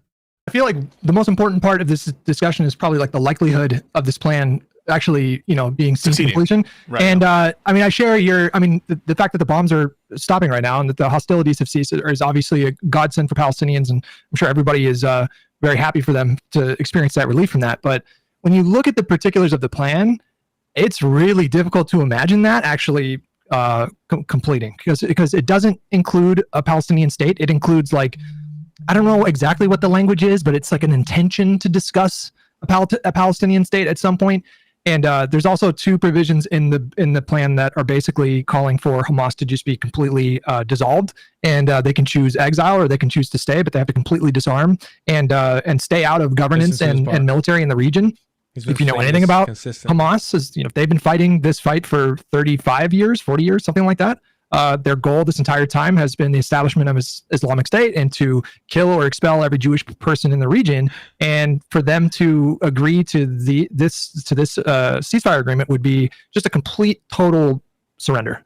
And I don't know what you guys think. I don't know if you guys foreign policy is like your thing, but like I don't know. This just seems like really, really, really unlikely for them to agree to this in the end. So, yeah. So correct me if I'm wrong. Literally, the Zionist entity bombing Palestinians throughout this entire negotiation, after this agreement, and Hutch still talking about, I don't know, those Muslims, those fucking jihadists trying to establish their Islamic fucking state. Can't trust them. I don't know. I don't know if they're honest actors. My understanding is that they kind of have it on the table where they can disarm, agree to cease tensions, but they're leaving the door open and the weapons around for potentially whatever government then usurps them, not usurp or replaces them. So whether that be the PLA or whatever other organization, they're kind of like, yeah, we'll do this insofar as this will decrease the killing now, but we're pushing it down the road for whichever government replaces us, which may or may not be made of the same person. Can anyone confirm that, or am I misreading potentially part of the plan? I thought there was a provision in the plan to destroy their weapons, but I could be wrong. Let me pull it up actually. That may be the case. I thought you were going to mention potentially one of the biggest things I thought was a long shot or idealistic was this idea that they're going to de-radicalize, have these kind of like re-education for the Palestinians. I think initially when this plan was on the table, it was this kind of mutual thing where Israelis and Palestinians would come and do these re-education programs to learn how to live together. I think Netanyahu kind of talked that down to just the Palestinians are doing that. And I'm trying to imagine the workshop, one of those cringy DEI kind of workshops that you might go to in your whatever kind of job you have, and like that on a massive scale for an entire country of people who just had their families exploded and their entire homes razed, and what you could possibly say to them that's going to get them to de-radicalize. I mean, I guess it would look something similar to the way we did this with the denazification in the 40s and 50s. But I mean, yeah, there's historical precedent for it, but the amount of fucking bullshit, and the way that these people will give like right there, he says, oh, Benjamin Netanyahu, the Zionists, the Israelis were going to go through this as well, but now it's just going to be the Palestinians, this and that. Basically saying, oh, they should both do it. if he had control, they should both be de-radicalized. And then he goes on with this bullshit that, oh, the denazification. Denazification never fucking happened. Not in the quote-unquote West. Not in the West. The Soviets did a great fucking job in that aspect. But denazification did not happen in the West because the US and, the British didn't give a fuck about opposing the Nazi ideology. What they cared about is that Hitler stepped out of fucking line. But they didn't care to oppose white supremacist ideology. So there was no need for them to enact denazification. In order to de-radicalize, I would assume you would need the establishment of a Palestinian state and a Palestinian state that is free from any kind of coercive control or occupation from Israel. And that's not really guaranteed unless Hamas disarms and dissolves itself. So, well, I just want to say that people that have really been vindicated here are the protesters who've been showing up to Kamala Harris's book tour. Everybody out there who said that pressuring the Democrats out of power wouldn't have an impact have egg on their face today. So. Yeah. Are you talking about the recent clip where I think some of these protesters have admitted they're scared to protest at Trump events because they don't want to get attacked, but they'll go. Holy fucking shit! And this is why I despise these fucking white people, bro. I'll say it. I don't give a fuck. Right? Because this dude, especially this smug motherfucker here. We'll play that back one more time so you can just really hear the disgusting shit that he says. Are you talking about the Let's go back. These are people that, man, will point you out to the pigs. That they kind of have it on the table where they can disarm, agree to cease tensions, but they're leaving the door. This is the lead organizer in the No Kings March. That if the cops start beating or pepper spraying people, and you attempt to protect them, even there, of thinking about defending yourself, he will grab you and push you towards the police. Open and the weapons around for potentially whatever government then usurps them, not usurp or replaces them. So whether that be the PLA or whatever other organization, they're kind of like, yeah, we'll do this insofar as this will decrease the killing now, but we're pushing it down the road for whichever government replaces us, which may or may not be made of the same person. Can anyone confirm that, or am I misreading potentially part of the plan? I thought there was a provision in the plan to destroy their weapons, but I could be wrong. Let me pull it up actually. That may be the case. I thought you were going to mention potentially one of the biggest things I thought was a long shot or idealistic was this idea that they're going to de-radicalize, have these kind of like re-education. Not even listening, just like I need to defend Kamala Harris. I need to do it. I need to do Palestinians. I think initially when this plan was on the table, it was this kind of mutual thing where Israelis and Palestinians would come and do these re-education programs to learn how to live together. Justify genocide I think when Netanyahu Democrats kind of do talked it. that down to just the Palestinians are doing that. And I'm trying to imagine the workshop, one of those cringy DEI kind of workshops that you might go to in your whatever kind of job you have, and like that on a massive scale for an entire country of people who just have these affluent whites hate the fact that they had to, because they think they're above racism, right? That's for poor whites. That's for uneducated whites. They think they're not fucking racist. This is that Northern Sam Cedar style racist. I think they're too good to be racist. That's why they hate Robin DiAngelo. It's the Norm Finkelstein shit. Have their families exploded and their entire homes razed, and what you could possibly say to them that's going to get them to even saying shit like that, having their families exploded. It's a fucking video game for these fucking white dudes. Radicalized. I mean, I guess it would look something similar to the way we did this with the denazification in the 40s and 50s. I mean, yeah, there's historical precedent for it, but in order to de-radicalize. Yes, Jabari. On Really Important has snitch face. He definitely has snitch face. He's got that Randall fucking look to him. I would assume you would need the establishment of a Palestinian state and a Palestinian state that is free from any kind of coercive control or occupation from Israel. And that's not really guaranteed unless Hamas disarms and dissolves itself. So, well, I just want to say that people that have really been vindicated here are the protesters who've been showing up to Kamala Harris's book tour. Everybody out there who said that pressuring the Democrats out of power wouldn't have an impact have egg on their face today. So, yeah.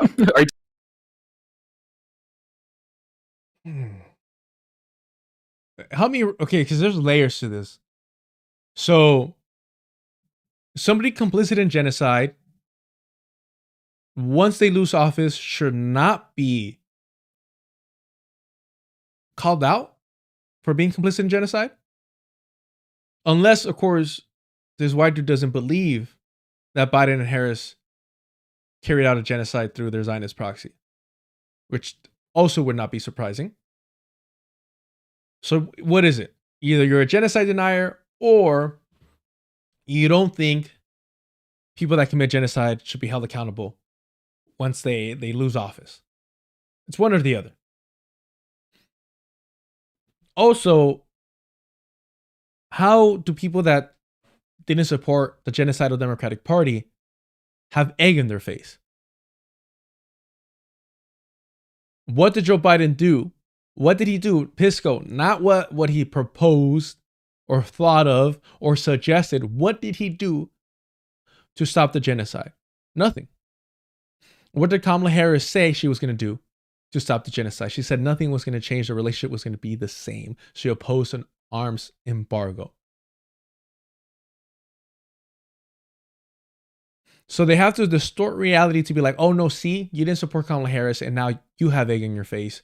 As Donald Trump has secured essentially, yes, a pseudo ceasefire, because any deal with the Zionist entity is false to begin with.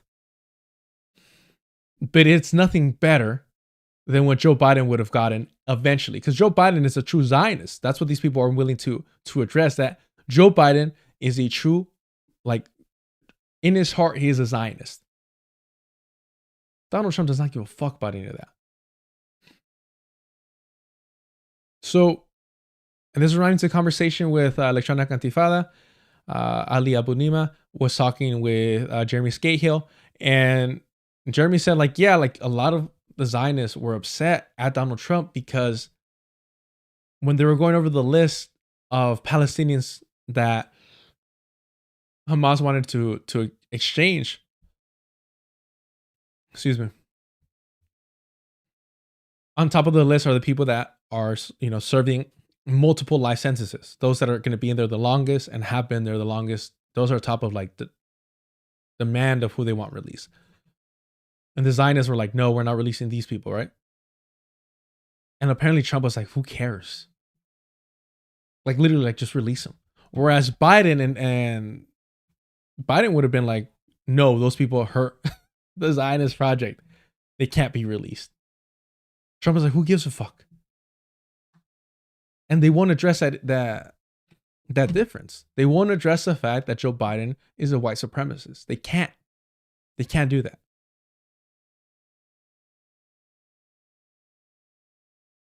You're talking about the recent clip where I think some of these protesters like have admitted they're scared to protest at Trump events because they don't want to get attacked. Nope. But they'll go to the Kamala Harris. I don't know where he came with that. I don't know where he came up with that, bro. Campaign stuff after, or not campaign stuff, book tour stuff after she has zero legislative power whatsoever, and say, you know, free Gaza. And it's like, I think Kamala Harris probably handled it best by saying, I don't know what you want from me. I can't do anything now. But is that what you're referencing? Pretty much, yeah. They're at the Bernie rallies too, screaming at AOC and Bernie. So those people. Kind of crazy how Bernie supports the Zionist entity. Kind of crazy how Bernie is a lifelong Zionist who glorifies Golda Meir, and pro-Palestinian activists are protesting against them. It's kind of wild. Kind of wild that AOC switched her vote from no to present on the Iron Dome, signaling to the Democratic Party higher-ups that she will align with the Zionist entity. She lied at the DNC about Biden and Harris working tirelessly for a ceasefire. She refused to call it a genocide when everybody was already calling Joe Biden Genocide Joe. I wonder why people would have. She justifies defensive weapons. I wonder why people would be protesting Alejandra Ocasio-Cortez. I wonder why they would do that.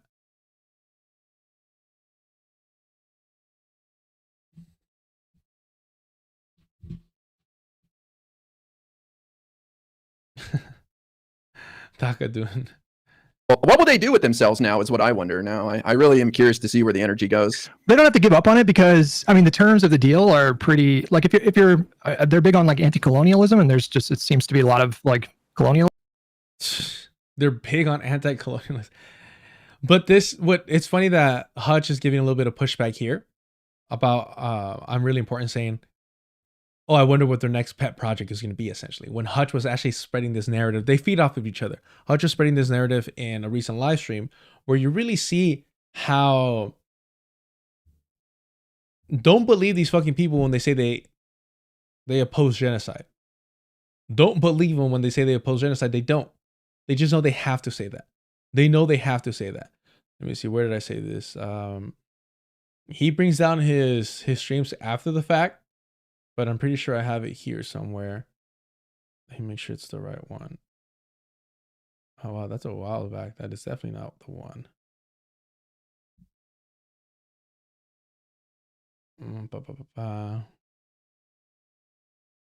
Okay, it's right here. I got it. I'm pretty sure it's this one. Let me make sure.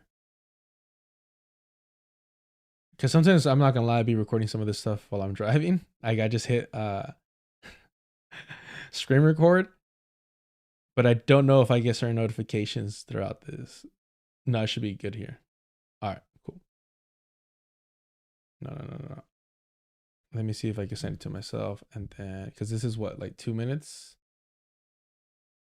Oh, no. Okay, perfect. This is what I'm going to do. I'm going to tweet it out and then just pull it up on screen because I don't feel like pulling up my...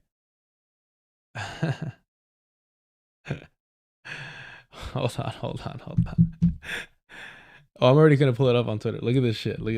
God damn, I fucking hate these people. So see, I asked him straight up.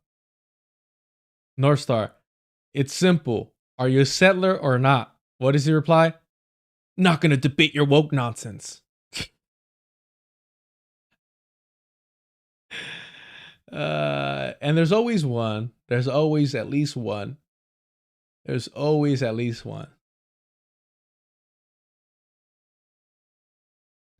As a native, I support Midwestern marks. I'm not gonna click on his profile, but that shit was too fucking funny. All right, bro. There's always one that's so fucking cute. Let me see here. I believe this should be it. Hutch downplaying the genocide of Palestinian. So yeah, we'll go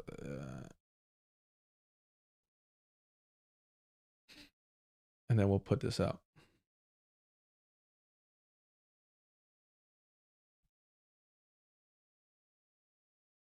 See if it's the right one.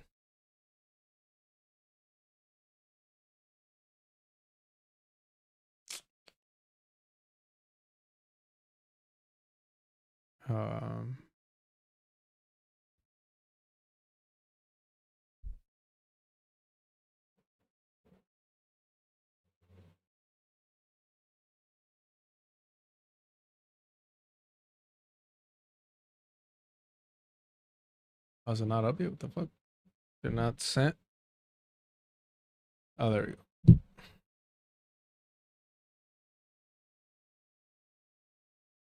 Listen to this. Peace deals that have completely fallen apart. Like several. But if this deal goes through and Hamas is no longer, if they no longer have a presence in Gaza, I will celebrate that unabashedly, and I will have no problem giving this administration their flowers for actually doing something like this, because it would be a big fucking... Oh, sorry about that. Peace deals that have completely fallen apart. Like several. But if this deal goes through and Hamas is no longer, if they no longer have a presence in Gaza, I will celebrate that unabashedly, and I will have no problem giving this administration their flowers for actually doing something like this, because it would be a big fucking deal. Like, a big fucking deal. The deal is just a total fucking surrender for Hamas, which is why I'm skeptical. Yeah, like, it's buddy, total sure. victory for Israel and their American backers. It's just a total loss for Hamas. They have to surrender and then choose exile or, stay here. They have to give up their guns. They have to dissolve their military. The Zionist goal was first and foremost to mow the lawn, to kill as many Palestinians as they could, regardless if they're combatants or not. That was the Zionist goal. But it was also to completely eliminate, take the opportunity to completely eliminate Hamas and any resistance forces. That was their stated fucking goal. And somehow he's turning this into a loss for Hamas. Operation Alaska Flood, the objective was to capture as many colonizers in order to exchange them for indigenous Palestinians being held captive by the settler colonial Zionist project. The Zionist entity decided to commit a genocide in response. And even through that genocide, they failed at eliminating Hamas. They failed at capturing or Hannibal directive their own settlers. And they were forced to make an exchange to release Palestinians. That sounds like Hamas and the Palestinian resistance forces achieved their objective on October 7th, Operation Alaska Flood. Now, the Zionists decided to carry out a genocide between that. The Zionists decided to carry out a genocide between that. But even their stated goals, they failed. They failed. Their unstated ones, to use this opportunity to mow the lawn and kill as many Palestinians, they did that. But that's always their goal, right? If that actually happens, that is an enormous W for the people of Gaza. If we can get the statehood down the line, it will definitely be about how it should be one state and not two state. No, I just don't think that. I don't think Gaza is going to scratch that itch. Down the line, we could talk about how it should be one state, not two states. And so people are like, oh, see, he's not a Zionist. He wants one state. And this is why I'm saying it's important to combat liberal Zionists like Sam Cedar, like Emma Vigeland, like Mike Leck from the Majority Report. It's important to combat that shit. Jeff Halper, Peter Beinart, John Stewart, all these fucking liberal Zionists calling for a democratic state still support settler colonialism because they're not calling for a liberated, decolonized Palestinian state. They're calling for a democratic Zionist state. That's what they're calling for. You know what I mean? Like, if the bombs are no longer falling, if there's no more Israeli military occupation of Gaza, it's just not going to hit as hard. You know? Psychologically. Like, that can't be the thing. So the thing is going to, it has to turn into something else. So I missed this little part. We'll go back a bit. More Israeli military occupation of Gaza, it's just not going to. See his mindset. It's all a fucking game to these people. No, I just don't think that. I don't think Gaza is going to scratch that itch. You know what I mean? Like, they hear they have to give up their guns, they have to dissolve their military. If that actually happens, that is an enormous W for the people of Gaza. If we can get the statehood down the line, it will definitely be about how it should be one state and not two state. No, I just don't think that. I don't think Gaza is going to scratch that itch. You know what I mean? Like, I don't think Gaza is going to scratch that itch. He's talking about what's going to be the next slogan for the left. Hutch is talking about what's going to be the next thing that the left is going to use against the Democratic Party. That's what he's talking about, scratching that itch. So he views opposing genocide as a prop. As a prop for people on the left to oppose his party, the genocidal Democratic Party. And so he's debating or he's setting bets with his chat to say, hey, chat, what is the next excuse that the left is going to use to oppose the Democratic Party? So he's downplaying genocide as simply as an excuse. Hutch is downplaying genocide as an excuse for the left not to support the people carrying out the genocide, the Democratic Party with Biden and Harris at the helm and their Zionist proxy. And so he's like debating like, hey guys, what's the next excuse that these leftists are going to use? And genocide is an excuse now? Genocide is an excuse now. And he's talking about scratching the itch. I'm sorry, what fucking itch did genocide scratch, you sick motherfucker? This guy's father messed him up. His father was a pig. And he's mentioned some abuse there. But it makes fucking sense. It makes fucking sense why you have this like white supremacist mindset. If the bombs are no longer falling, if there's no more Israeli military occupation of Gaza, it's just not going to hit as hard. You know? Psychologically. Like, that can't be the thing. So the thing is it has to turn into something else. it will be ICE and DHS. It will absolutely not, because that would mean primarily criticizing the Republican Party.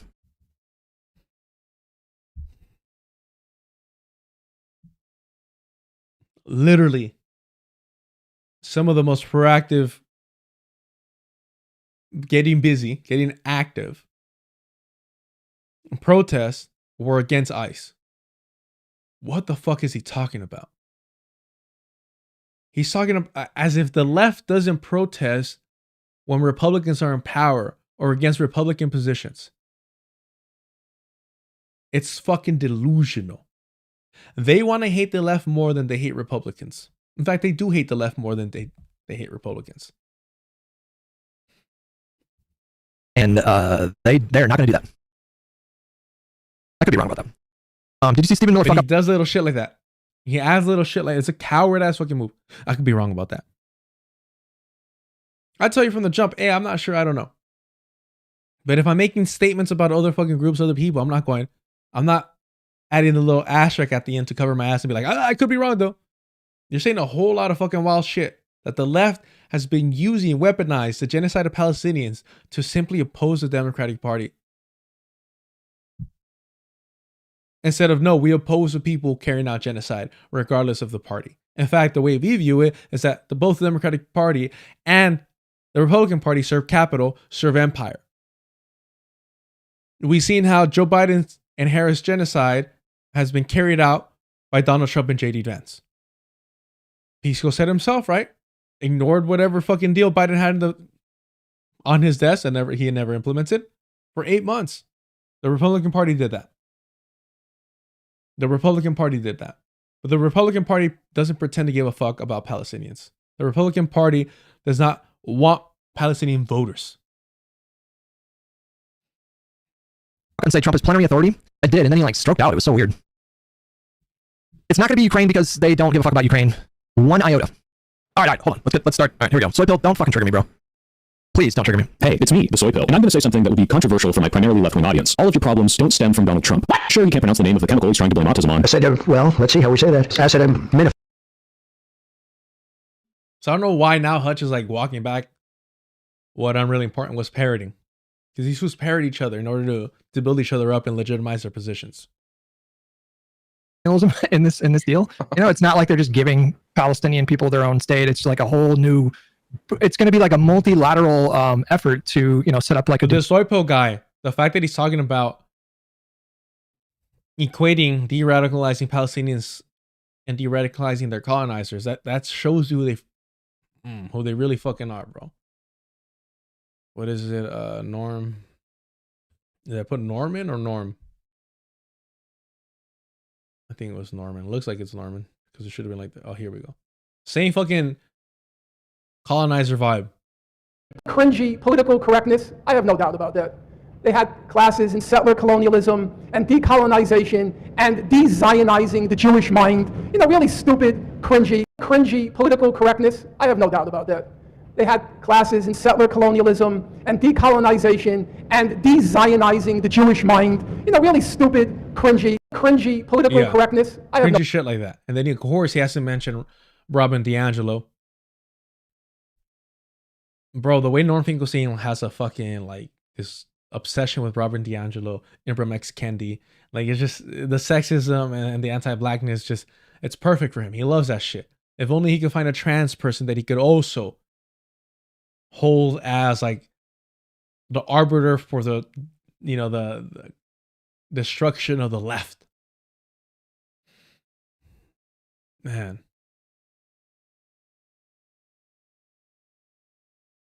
But imagine Norm Finkelstein, he would never say this.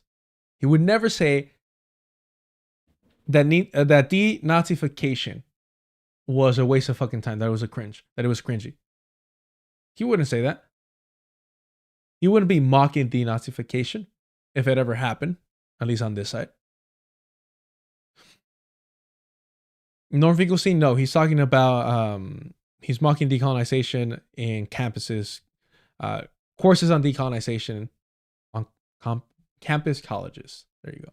College cringy campuses? Political correctness. I have no doubt about that. They had classes in settler colonialism and decolonization and de-Zionizing the Jewish mind. Really stupid, cringy Yep. Yipper, it's equivalent to non-veterans commie PTSD. Yeah. Do they still have, let's see, what is that video where it's kind of like man.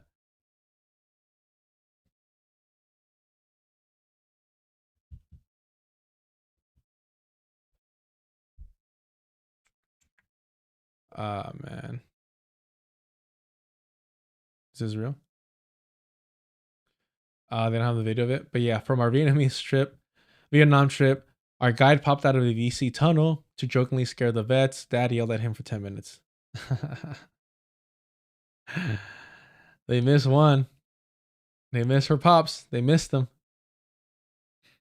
Demilitarized zone and then establish like a temporary government there. And so there's plenty for them to pick apart here. But in terms of like what the next Omnicause will be, who knows? I hope it's, Trump. Like that would be nice, but we'll see. The next Omnicause. Like we're just like if we're the ones that just blindly follow and parrot each other instead of the ones trying to normalize genocide when the Democratic Party do it. Well, I think the biggest question mark. Oh, sorry. I was gonna say I think we're like 4 Hamas rockets away from going right back into this. So we'll see what happens. This guy is fucking straight up a white supremacist. Oh, we're just like 4 Hamas rockets. God damn, bro.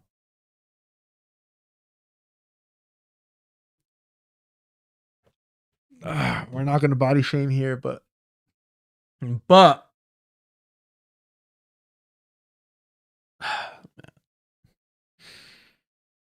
hope he's at least tall. You know what I mean? Or else I would feel like a bully. Like that would be nice, but we'll see. Well, I think the biggest question mark. Oh, sorry. I was gonna say I think we're like 4 Hamas rockets away from going right back into this. So we'll see what happens. This was the easy part. This was the easy part. So fucking easy. Joe Biden didn't do it. So fucking easy. Joe Biden didn't do it. So fucking easy. Oh well, we're just 4 Hamas rockets away. Meanwhile, the Zionist entity, throughout this whole process, has been assassinating and bombing Palestinians. Throughout this entire process, they've been doing that.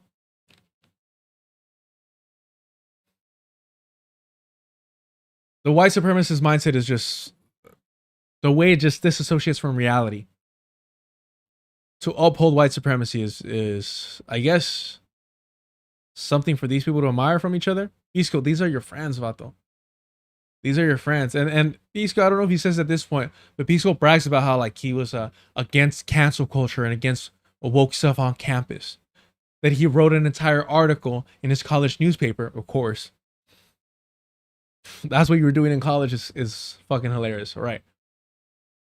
That he wrote an entire fucking paper about why it's okay for white people to wear fucking sombreros, and all this shit.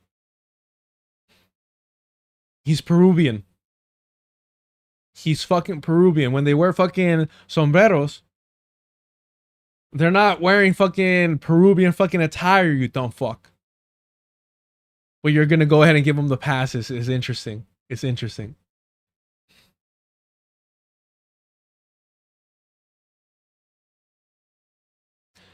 All right.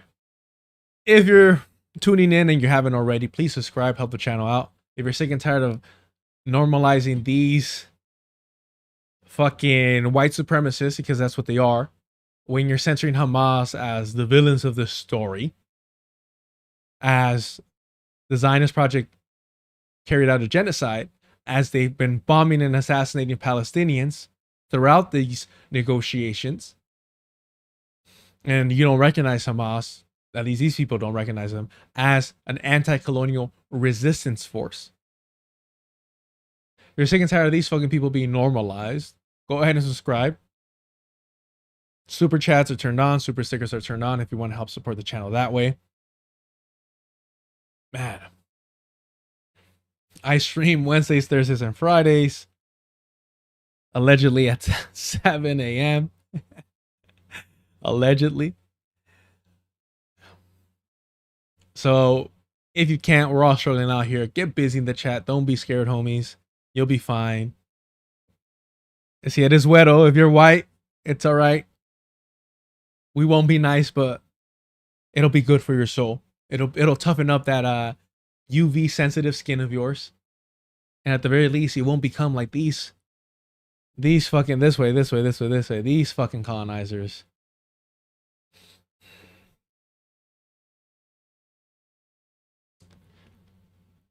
I seen that. I wasn't gonna really pull it up because a lot of this stuff is like AstroTurf. It's not like legit. But I think we did go through it. We did go through it. When they were holding the sorry, Charlie Kirk.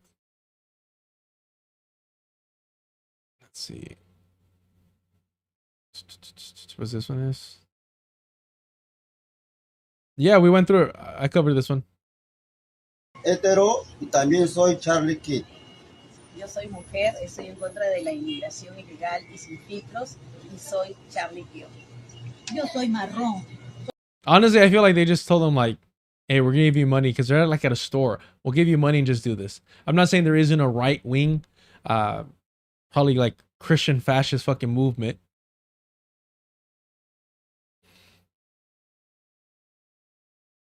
¡Guachafada! ¡O servirles a los gringos! ¿Qué está pasando con la derecha peruana? Veámoslo. A ver qué dice este güey. Peruana, veámoslo. Y sí, esta es una de las peores guachafadas que he visto. Y en este video vamos a bardearlo, vamos a fregarlo y vamos a decirle sus verdades a Porky por la tontería que acaba de hacer, de alabar a ese gringo que no tiene nada que ver con el Perú. Pero eso sí, déjenme anticiparles de que aún así voy a votar por López Aliaga. Y seguro muchos estarán preguntando por qué, que si me están pagando, que soy un CPP. No, para nada, ya quisieras que me paguen, si no tendré unos mejores equipos y unos cojueces que he comprado para el podcast. Y el por qué aún votaría Let me por... take away my like because this Spartan helmet was already, I don't know enough about Peruvian politics, but I'm gonna follow up on this shit. You know what I think I'm going to do? I'm going to fuck with my algorithm over here in Deculturation Live and only listen to Spanish stuff on that.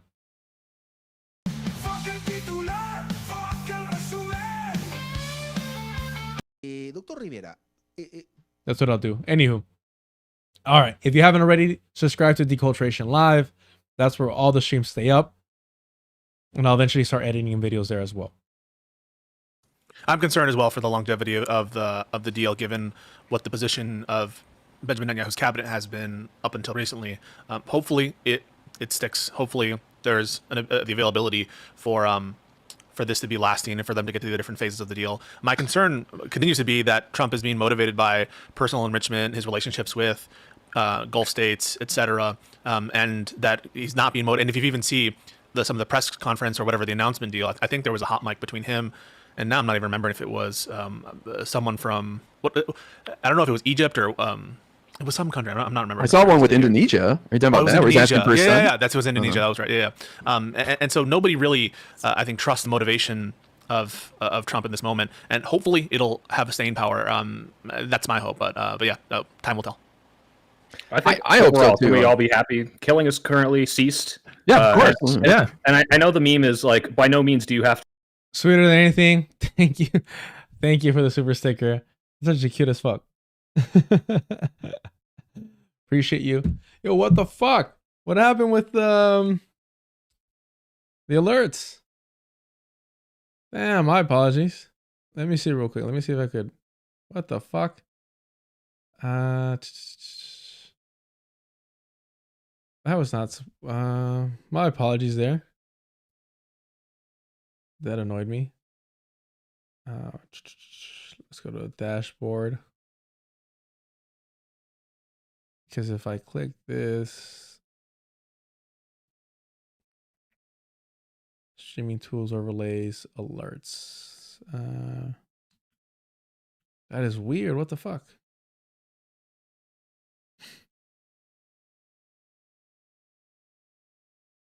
Three pros. Love your stream. There it is.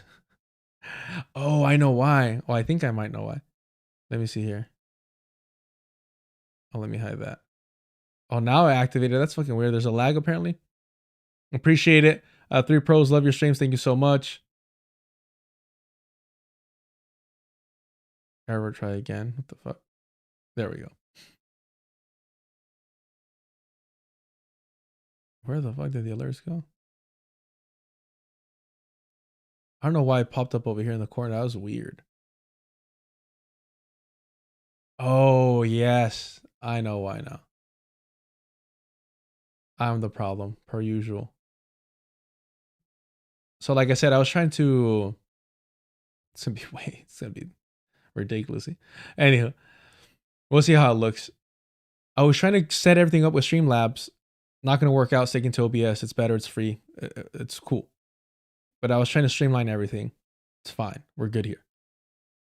Thank you so much for the super chat, sweeter than anything. Thank you so much for super sticker, I should say. Thank you for the super chat, 3 pros. Anyone supporting the channel, I appreciate y'all. Just get busy in the chat at the very least. Hit the like if you haven't and the notification bell. Let's get back to this.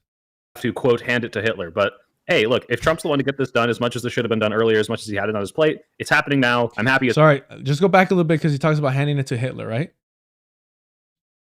Do these people view Joe Biden in that same regard?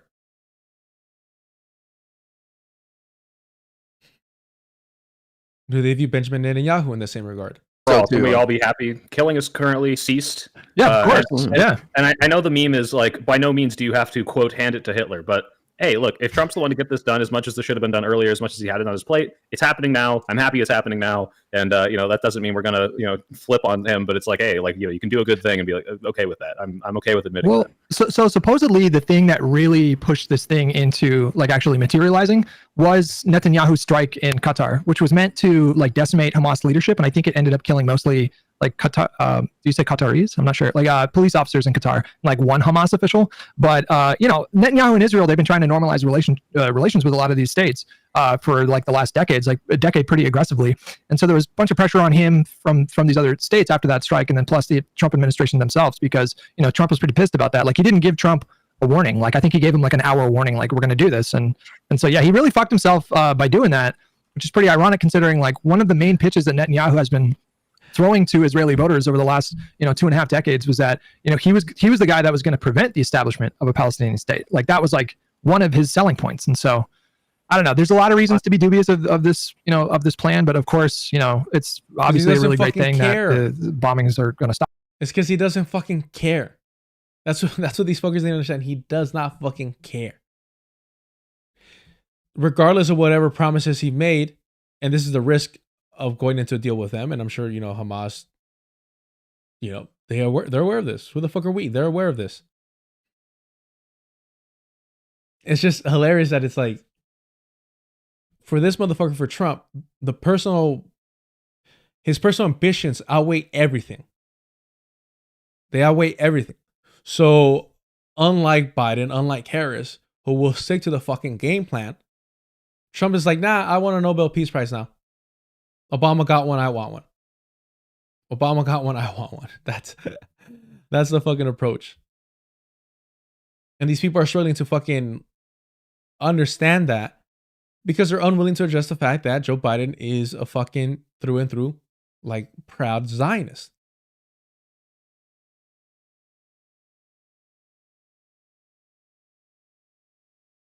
Stop for the time being. I just want to say, yes, of course, everybody's happy and Trump did something good. But I always say, I don't think it's anything special of Trump. I think Democrats would have done it. I think Kamala would have done it. Biden did it, as Pisco said, handed a ceasefire that Steve Witkoff was involved with when he left office. So somebody in the chat I saw. I'm sorry, he did it? I'm sorry. Whoa, that's news to me, but okay. What reality do these fuckers live in? This was the easy part. Why didn't Biden do it? Well, he did do it. And he handed off the plan to Trump and he screwed it up. So he did do it. Okay. You see how they rationalize this? Biden did do it, but he handed it over to Trump and Trump screwed it up. This is blue MAGA. This is blue MAGA. This is blue MAGA. Man. Fucking disgusting. Blue MAGA through and fucking through.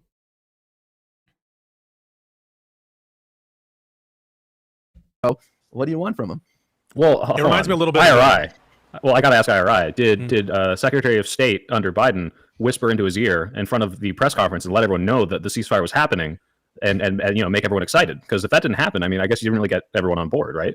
That was a hilarious moment because we saw the note said we need you to approve the Truth Social post announcing it, and Trump said to everybody before he realized they knew that note had been seen, he's like, they need me to do a couple final things, and then I think we're going to get there. It's like, no, dipshit, they need you to approve the social media post announcing it. I think something that Biden would not have been able to do is I think that he would not have been able to leverage the political right in Israel to the degree that Trump is. I mean, Trump, I'm assuming in Israel, he has some credibility among the right wingers there.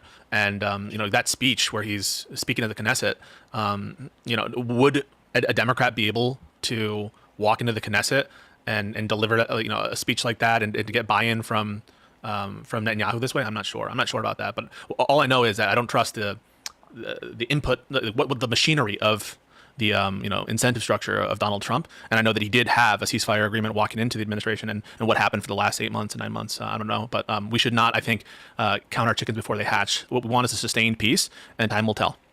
Well, maybe this is a good transition then, Pisco, but if you had to over/under, what will last longer, the government shutdown or the ceasefire deal? Ooh, it's a fucking game to them. It's a fucking game to them. What's your over/under? And look, they're all laughing. They're like, oh, yeah, Look at this fucking vile fucking creature. It's a fucking game to them, bro. I think that the ceasefire deal will last longer than the government shutdown. But that is just my vibe of it. Right now, the poly market or whatever has it lasting longer than a month. I don't think that there's any. Why is that the metric for everything? Listen, it's a nice little indication of where the money is. Why? Where the money is fucking crazy. It goes just really says a lot about Pisco, the fact that he knew that off the top of his head. It says a lot about him. But then Soy Pill is like, why is that the metric? Because of dumb motherfuckers like you talking about what's the over and under. That's why. I'll say, but like what is the incentives for Democrats to cave? I don't see what the. Tyshawn, thank you. Dems would have gotten the ceasefire too. Dems are less likely to get the far right government to get a ceasefire. Blue MAGA, it doesn't have to make fucking sense. It's not logical. It's fine. They're good. The incentive is for the Democrats to cave at this moment. I feel like they look so weak. And if go ahead. Well, no, just to answer your question, I think like the only plausible incentive for Democrats would be to stop the complete decimation of the administrative state. But, because VOT's already started these like mass firings. I think like thousands of people were laid off starting on Friday, right? I don't know what the total is up to now, but if they really, tens of thousands now, and this is on top of, what was happening with Doge at the beginning of the year. So we're up to, hundreds of thousands at this point. We already were back then, but yeah, it's even more now. Yeah. I think that I have no indication or proof that they wouldn't have fired these people anyway, that they wouldn't have, who cares? Like if it's one additional month before they lose their job anyway, they're in the Supreme Court arguing that they have plenary authority over firing people. So I'm not super convinced. And even currently as it is, the government is just operating as some kind of kleptocracy to just enrich Trump. Now there's a lot of government services that could be affected for sure, but that was true regardless of whether there's a shutdown or no shutdown. I was of the opinion I would rather have this fight earlier and be able to sort of pinpoint focus on Doge, etc. But regardless, I don't think that that's a strong enough rationale for Democrats who have now in for a penny, in for a pound. They have said that this. Hold on, there's another section here that I think I wanted to cover.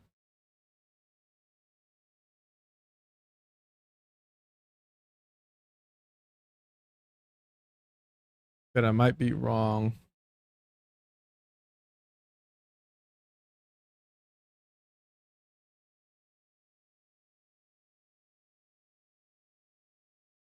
I think that might be it though.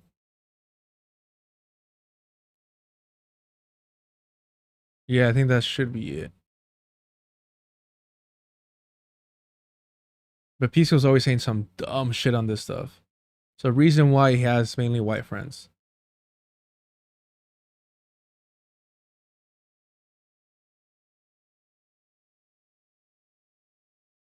Yeah, I think that's it for this, if I'm not mistaken.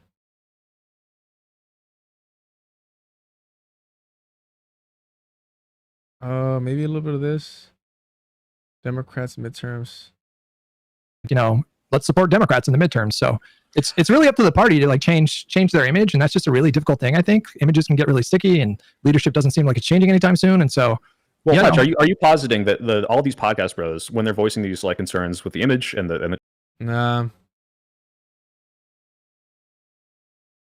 Oh yeah. Wait, hold on. It's over here. It's over here. Okay. Okay, here. I think this is it. Keep saying we don't have to do anything special. You guys can disagree. 3104. I think he talks about, this is what it was. FDR, and that's what it is. I think this is it. But where are we right now? Because that's 3240. Okay, cool. It's building into it. Cool. Disagree with me, and people in the audience can too. Democrats don't have to do anything special. We don't have to reinvent the wheel. We could even run Kamala again, for all I care. We can even run Kamala again. God damn, bro. These are not serious people. These are not serious people. We can even run Kamala again. She only had 107 days. She was only vice president. She only ran for president previously prior to that and dropped out before California, not to get embarrassed and maintain any political weight. But we could run her again. We don't have to do anything special. And they say that the left likes to lose. Wow. Be the alternative, and that's what people will vote for if they're suffering like they were during the pandemic in Biden's couple of years. I think this kind of touches on, you mentioned Ezra Klein, and I think you would like touch on it a little bit in this conversation with Fabro about like, you know, I think IRI last week, I think you said something like, gone are the days where you're going to have these like 30, 40, 50 seat majorities in the House. I don't know how true that is. Maybe you're right about that. But when we're talking about the Senate, like we can't even like imagine a 60 seat Democratic majority. And so, you know, you say we don't have to do anything different, but I don't know. I feel like the fact that we can't imagine that, and the fact that like that's just so closed off, to me, that says that we should probably think like much more outside of the box of like the last like 15 years of politics. But sure, I think it's going to naturally happen. I mean, look at Gavin Newsom; he's been having a blast, and nobody could have predicted that. So I just think something's going to. Nobody could have. Gavin Newsom has been like the forerunner or running for president for how fucking long? Because he has to look. He's from California. He plays ball. I don't know if y'all seen the. Let's see, because it's gonna be hard pulling this up otherwise. Let's see. Yeah,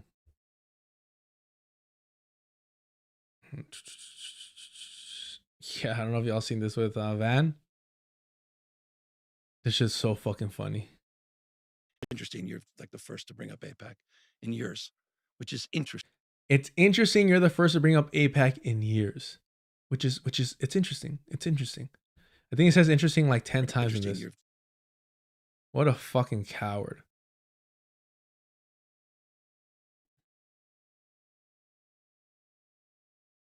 Interesting. You're like the first to bring up AIPAC in years, which is interesting.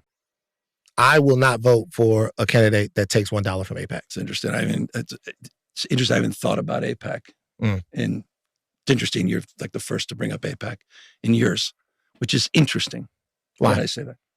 Not relevant to my day-to-day life. Okay.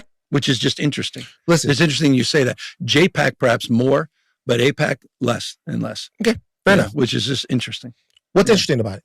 That it's just interesting as you bring up AIPAC that it hasn't been part of. I'm just reflecting quite openly and honestly. Hasn't been part of. Yeah, always believe a politician when he's saying that he's being open and honest. I think, and I haven't seen this online, so tell me if I'm wrong. I think he's doing that's interesting. Oh, that's interesting. Because Van is black. He's being like, oh, interesting that you are bringing this up when nobody else has brought this up to me. Oh, it's because they're trying to push a narrative, you know, that black people are more anti-Semitic, more homophobic, all that stuff. I think that's what he keeps saying. Oh, that's interesting. Oh, it's interesting. You're just asking questions? Interesting. Nobody else has asked me about AIPAC. That's interesting. No, it's interesting that it's not part of my daily life, but you, out of all people, bring it up. That's interesting. It's interesting. I don't know. Of the day-to-day. Yeah. The only reason why I ask is because with that, what I'm talking about is lobbying in and of itself. Yeah, I don't. Yeah. Yipper, TMZ Van. Yeah, I don't know. Like, credit to him and his hard work. Because like, I don't know how he made that move. He was the only one to really kind of call out Kanye, so it makes sense that he's proactive and willing to put himself out there like that. He's still a fucking like lib for all intents and purposes. But it is interesting now. It's interesting how now even opposing AIPAC is the lib position. It's interesting.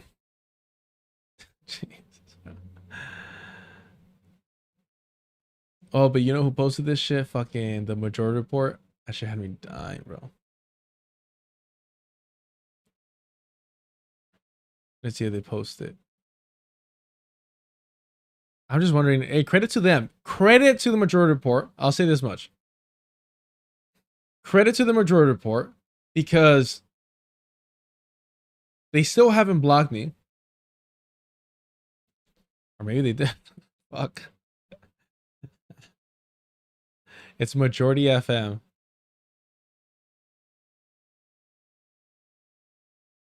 I'm like, maybe they just did. No, they still haven't blocked me. And they posted that clip also of Gavin Newsom. I don't know who runs their online account, but I know Sam Cedar personally followed me for a bit. I guess they retweeted this Gavin Newsom thing. And I reminded them that, like, hey, credit to Van, because at least Van asked him about it. He let him run away with the whole interesting thing. I didn't like that. In years, like the first, it's interesting. This is weird, but at least he asked.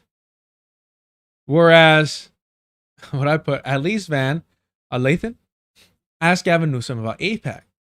While I should have put entire MR crew refused to ask AOC about her genocidal lies at the DNC about Biden-Harris working tirelessly for a ceasefire, despite all of you openly criticizing her prior to her appearing weeks later.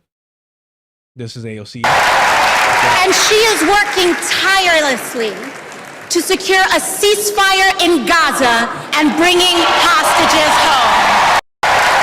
Mad fucking line. They criticize her. Humanity. I was talking about the shared humanity. I would have much preferred for her to do that than to not be. Than to repeat the Biden. And then to lie. Straight up. Matt Legg. Then to lie. Let me adjust this because it sounds weird. Humanity. I was talking about the shared humanity. I would have much preferred for her to do that than to not be.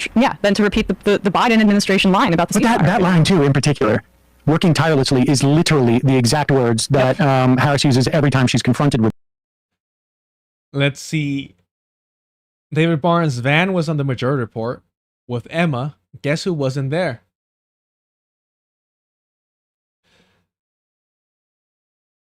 I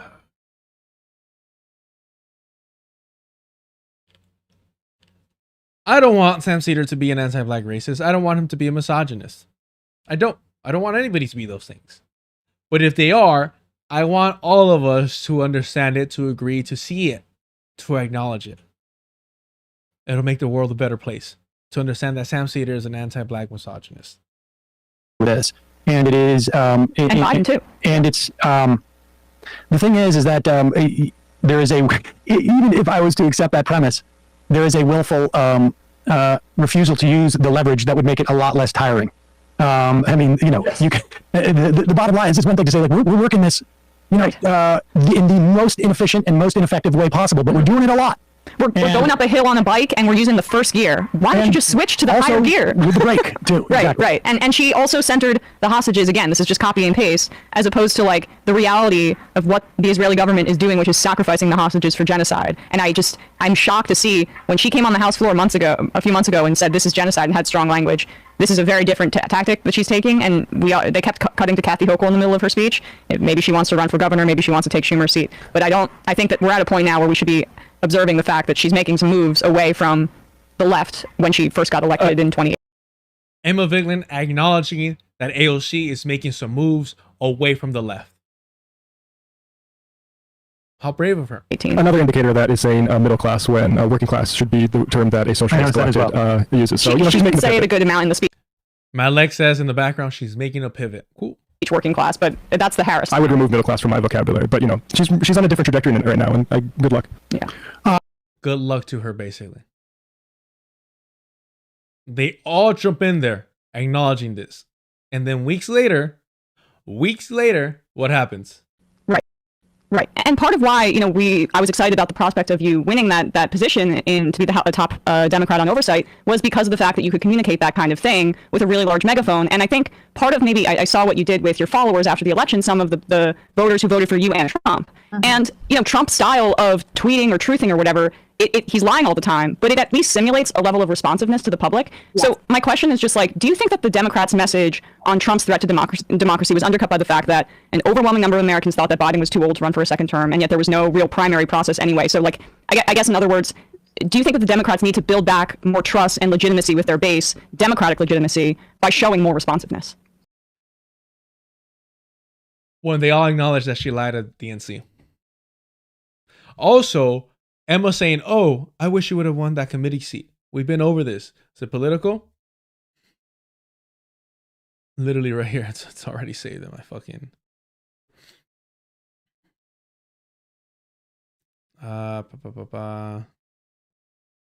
Here we go. Yahoo, but reported by Politico.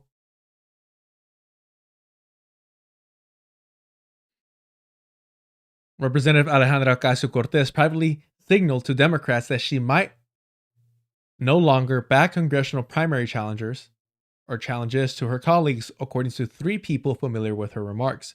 The question had been raised when the New York Progressive made her case in a steering and policy committee meeting for why she should be the top Democrat on the Oversight Committee. It would mark a departure for the outspoken progressive who came to Congress by primarying a Democratic leader and has also backed challenges to other sitting lawmakers since. Couldn't be bothered to mention that.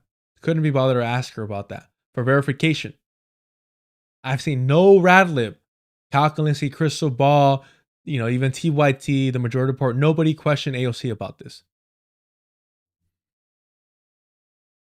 Come along in the next couple of years, it's going to change everything. I mean, even if Kamala ran again in 2028, she'd be a totally different candidate. People think she's going to run as the same Kamala that ran last year. No way. She would be a totally different person. So it's going to change. He does this fucking idiot, bro. I don't know why people take these fuckers serious. Because they're white men. That's literally their criteria, their credentials is being white men with a fucking camera and a microphone. I'm switching it up by being a brown man with a camera and a microphone. Game changer over here. He says, listen closely to what he says. It's going to be a different Kamala. He doesn't realize what he's fucking saying, this fucking moron, bro. And the crazy part is that I have no doubt these people are more intelligent than me. No fucking doubt. And yet they're this stupid. And nobody could have predicted that. So I just think something's going to come along in the next couple of years. It's going to change everything. I mean, even if Kamala ran again in 2028, she'd be a totally different candidate. People think she's going to run as the same Kamala that ran last year. No way. She would be a totally different person. So she would be a totally different person. First of all, the first half of that is fucking hilarious. Something, I don't know what, but something's going to happen. So my political analysis, my political commentary is something's going to happen in the future. Wow. Profound. Nostradamus over here. Something will happen in the future. But then he goes on to make it worse and say, if Kamala runs again, she's going to be a totally different person. Bro, that was the problem the first time. That was the problem. Sorry, the second time that she became a totally different person. It's probably going to be some right-wing thing, but fuck it. We'll see. Kamala Harris flip-flop. Not just on the environment, on everything. On everything. Who's got the before and after? Let's see. Who's got the video?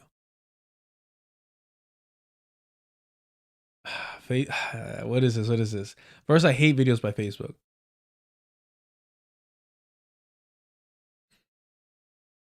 Let's see here. Sky News Australia, maybe? Kamala Harris was brought in to save the Democrats' election chances after Joe Biden's shocking mental decline. But just weeks into Kamala Harris's presidential campaign, it seems not much has changed. Harris may be younger and fitter than her predecessor, but she's serving up the same lies, gaffes, and word salads that got Biden into trouble. Sky News All-Stars James Morrow, Alex Stein, and Gabriella Power exposed the lies that Kamala Harris has been peddling whilst on the campaign trail.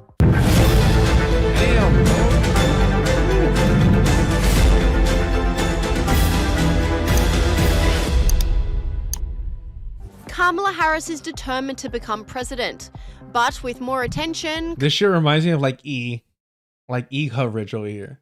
comes more scrutiny, and the VP has shot some own goals this week, reveals Sky News All-Star Brad Palumbo. Welcome back. Well, after avoiding the media for almost 6 weeks, Kamala Harris finally gave an interview. Of course, not without her support pet, Tim Walz. And the interview was so bad, even the liberal US media over at CNN fact-checked her. Fact check bottom line, Abby, is that she did not actually make clear at a 2020 debate that she had changed her previous support for a fracking ban. Here's what she said at a CNN climate town hall in 2019. Will you commit to implementing a federal ban on fracking your first day in office, adding the United States to the list of countries who have banned this devastating practice? There's no question I'm in favor of banning fracking. So, yeah. So listen to what she actually There's said no question, y'all. In that 2020 debate. Joe Biden will not end fracking. He has been very clear about that. I will repeat, and the American people know, that Joe Biden will not ban fracking. I certainly did not hear anywhere in there Kamala Harris saying that she personally had abandoned her previously expressed 2019 view. Joining us now is based... That's just one example. Just climate change in general. But that's just one example of flip-flopping. So we all saw it. She's a fucking different person. Different fucking person. I'm sorry that we had to go through that dumbass Sky News thing. I should have just looked up the CNN one. My apologies. So it's going to change naturally, and somebody will come along and inspire people, and who knows what that'll be, though. Yeah, and I was just like thinking today about just how much the nature of coalition building has shifted in the last 100 years. You know, like I was. This is why I pulled this up. This is why I pulled this up. I watched like a 40-minute video on YouTube about how FDR had the support of the Communist Party in the United States, even though he was avowed like anti-socialist and big pro-capitalism person. Civil rights leaders in the country supported FDR, even though he opposed anti-lynching bills and civil rights legislation, because a third of his coalition were racist segregationists in the South. And those were just very pragmatic decisions that those groups made back then. And we can't even imagine that happening now. Like the nature of coalitions, just especially when it comes to like left-wing politics, although I suppose it's happening on the right as well. They're kind of like leaning more into the extremes. But yeah, I don't know. Like isn't that kind of interesting? Like it's completely changed in the last 100 years. Like that's just not on the cards. We would never have the conversation about, you know, welcoming like hypothetical segregationists into the coalition. But were those coalitions? I hope we're not trying to imagine that now, are we? Well, listen, Are we? Are we? Interesting. We're trying to purge the left that doesn't even vote for you fuckers from your big tent. But you're over here asking questions about like, isn't it crazy that before Democratic Party got things done by aligning with fucking Klansmen? Isn't that crazy? We wouldn't see that now, huh, guys? We wouldn't be able to talk about that publicly, huh, guys?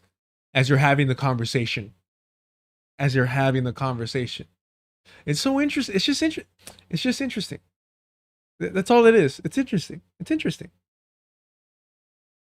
Like Social Security, that's like something that came out of the FDR administration. That would not have been possible without the segregationists. Was that a bad coalition? Like, I don't know how to answer that question. Like was it a bad coalition?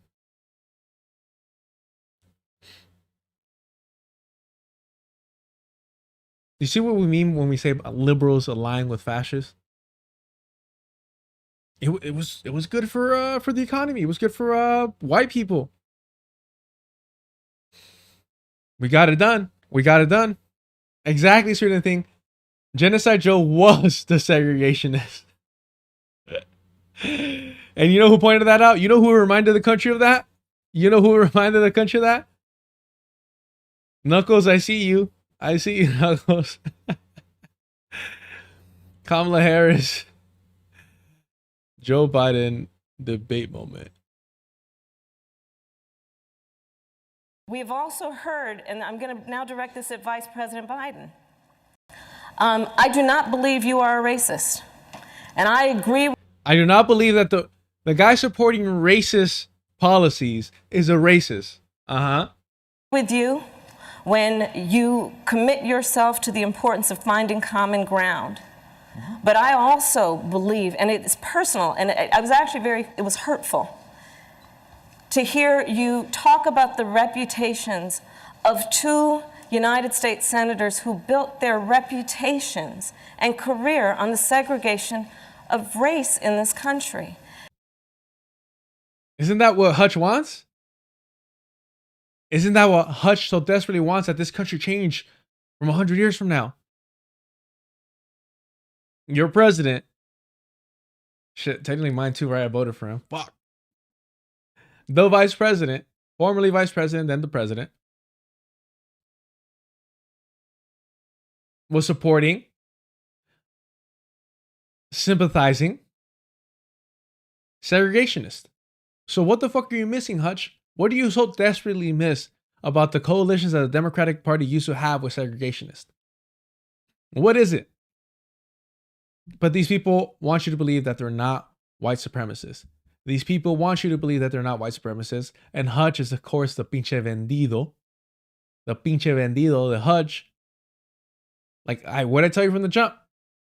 If you're brown, if you're black, if you're any color but white, and you're surrounding yourself with white people, it does not reflect kindly on you. It does not reflect kindly on you. It says more about you than them. It says more about you than them. And it was not only that, but you also worked with them to oppose busing. And, you know, there was a little girl in California.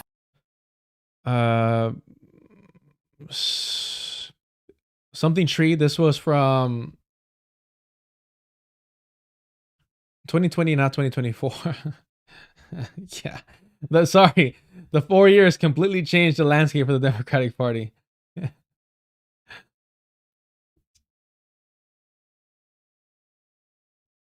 California, who was part of the second class to integrate her public school. Fucking shit. PlayStation, this is what I was worried about. Fuck. I was seeing it happen.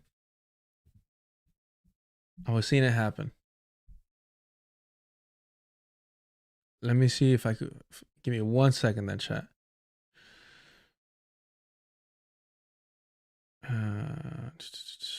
Yeah, I agree.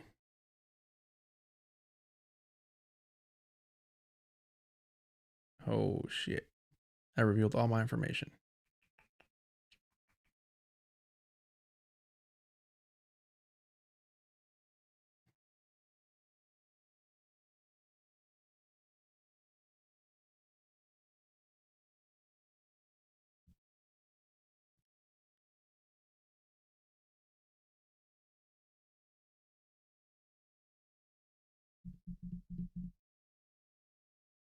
Yeah, motherfucker, that's because I don't want fucking...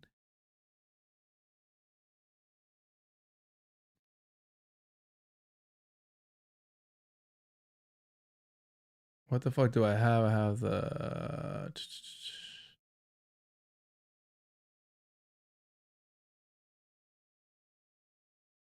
that not what I have? Bruh. Hold on. I'm trying to fix this lag here. I noticed it, but I didn't know how obvious it was.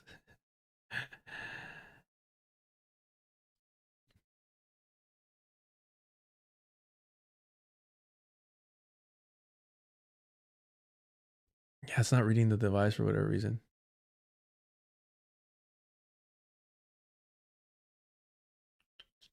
Give me 1 second. Let me try this.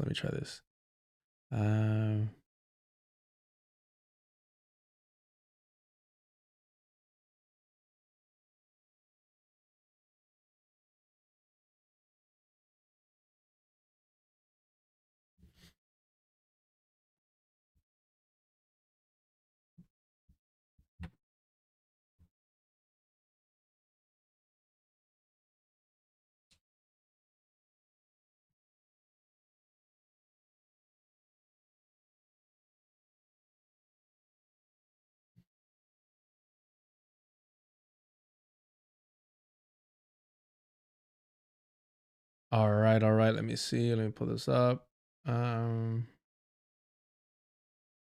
Should be that.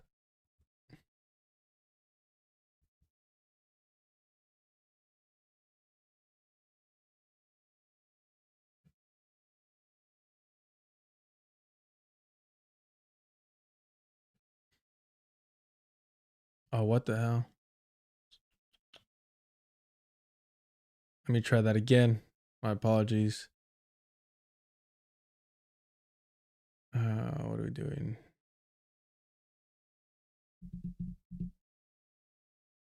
It has to be that. Oh, video capture device. Ah.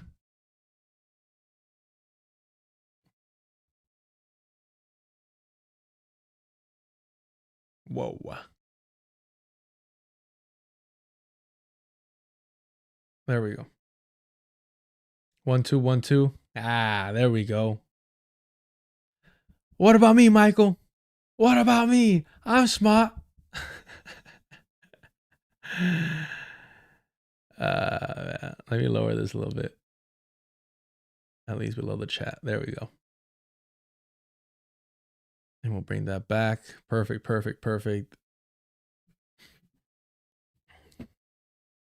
Thank you so much, PlayStation.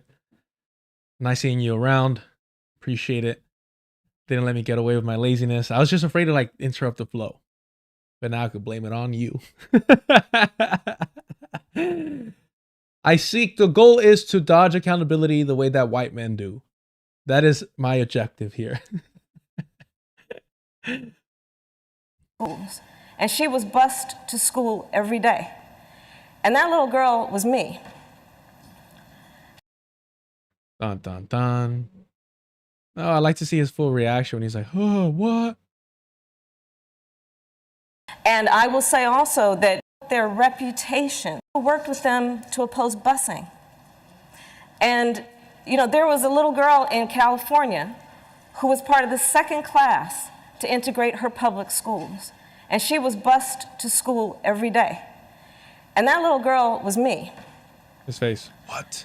So I will tell you that on this subject, it cannot be an intellectual debate among Democrats. We have to take it seriously. We have to act swiftly. As Attorney General of California, I was very proud to put in place a requirement that all my special agents would wear body cameras and keep those cameras on. Senator Harris, thank you. Vice President Biden, Oh yeah. Knuckles, when this happened, everybody was like, "Fuck." You know, like we thought it was over. I thought that moment seemed like the KO shot against Joe Biden. It seemed like it. Yeah, Joe did not give 2 fucks. He's slow blinking, like, okay. you have been invoked. We are going to give you a chance to respond. Vice President Biden. The crowd is crazy.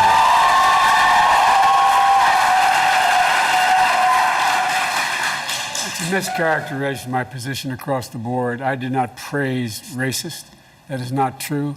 Number one. Number two, if we want to have this campaign litigated on who supports civil rights and whether I did or not, I'm happy to do that. I was a public defender. I didn't become a prosecutor. I came out and I left a good law firm to become a public defender. That's a good turn, though. That was a good turn. When in fact, my city was in flames because of the assassination of Dr. King. Number one. Number two, as the vice president. It was already a wrap, bro. He was already mentally gone. Excuse me. Man. Fuck the Democratic Party. That should have been the KO shot. Let's see. What's the true detector, whatever, the fact checked? Did Joe Biden praise segregationists?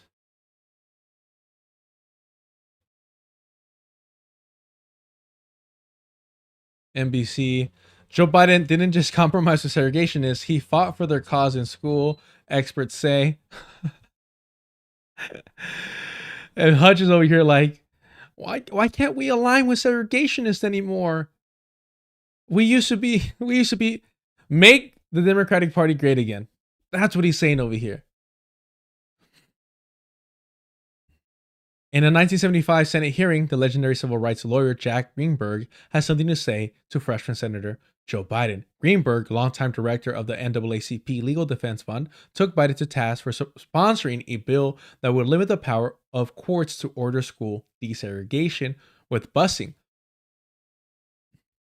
It was a move that followed the wishes of many of Biden's white constituents in Delaware. Oh, well, he was, that's what he got voted in there to do, y'all. He's serving his constituents. I don't know what you want. He's doing his job. He's just following orders of the people. The bill heaves a brick through the window of school integration, said Greenberg, one of the lawyers who had won the Brown v. Board of Education case that ended legal school segregation 21 years earlier. And according to Greenberg, Biden was the man with his hand on the brick. Yeesh. Biden's role in fighting student busing more than 4 decades ago has received renewed attention after the 76-year-old presidential candidate touted his ability to compromise with segregationists during his long Senate career. Biden said he disagreed strongly with the Southerners' views, but needed to work with them to get things done.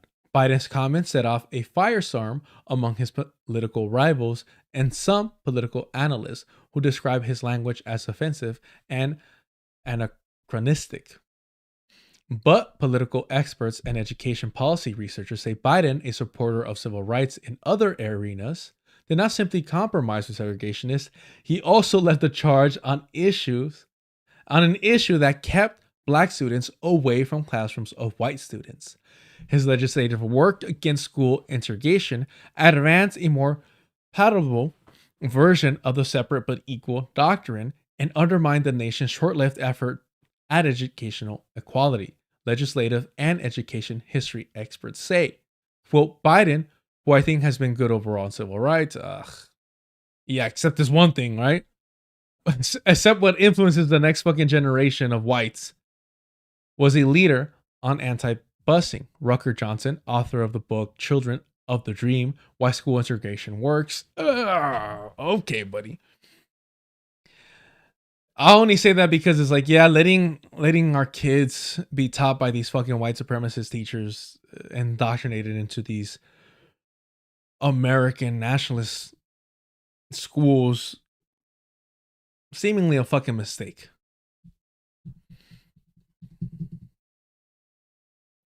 His legislative work, okay, here. A leader on giving America the language to oppose it, despite it being the most effective means of school integration at the time. Damn.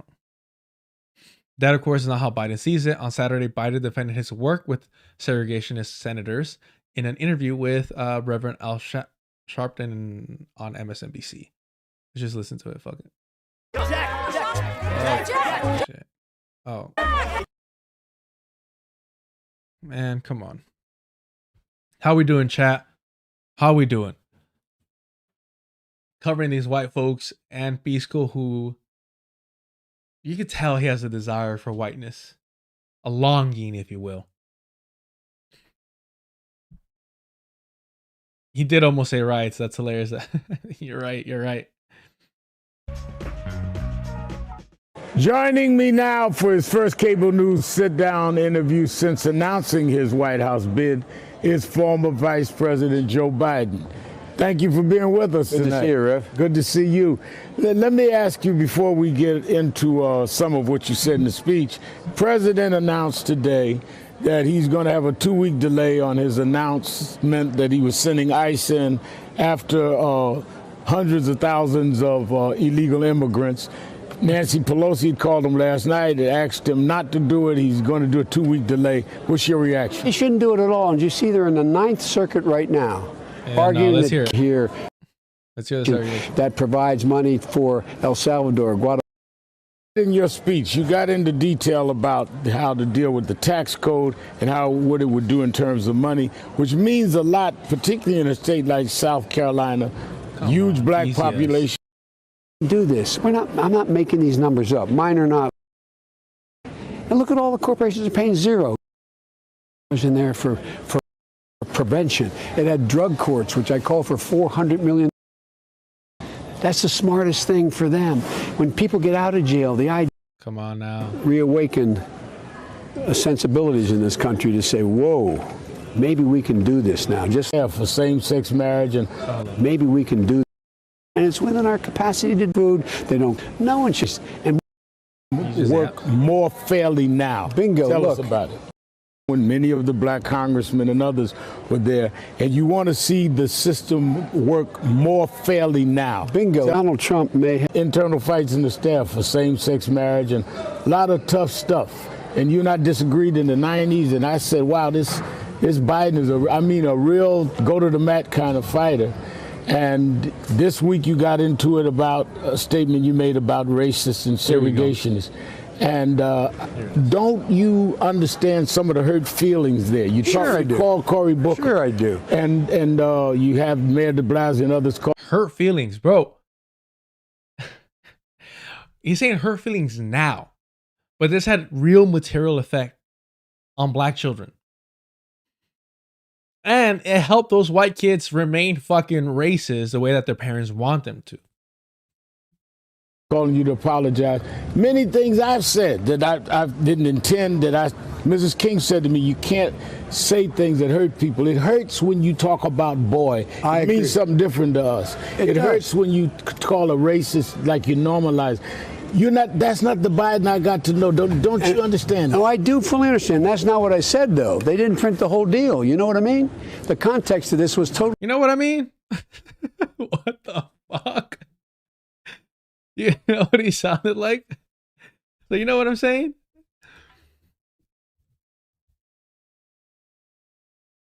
This is what he sounded like. Let's just go to this. Okay. Oh, where's the actual fucking audio? Come on. This is what he sounded like right now. You know what I'm saying? You know what I'm saying? You know what I'm saying? That's what it just reminded me of. It means something different to us. It hurts when you call a racist like you normalize. That's not the Biden I got to know. Don't you understand that? No, I do fully understand. That's not what I said, though. They didn't print the whole deal. You know what I mean?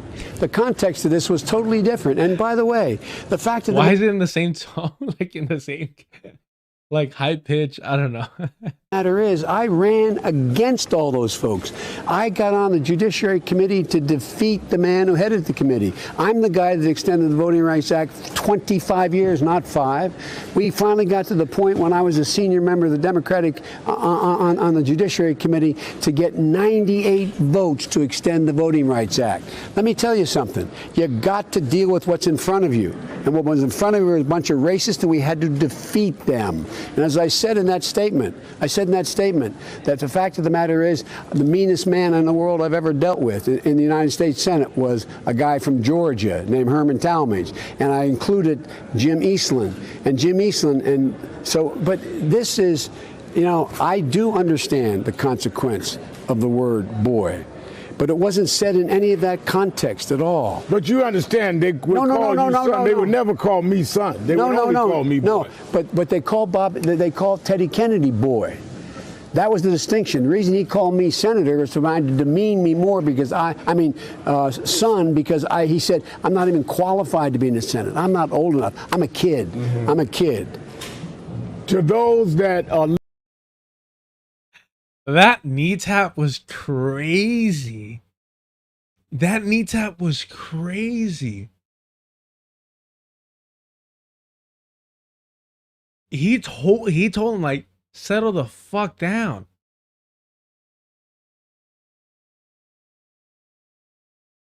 Don't put your fuck. Oh man. Wow. That was wild.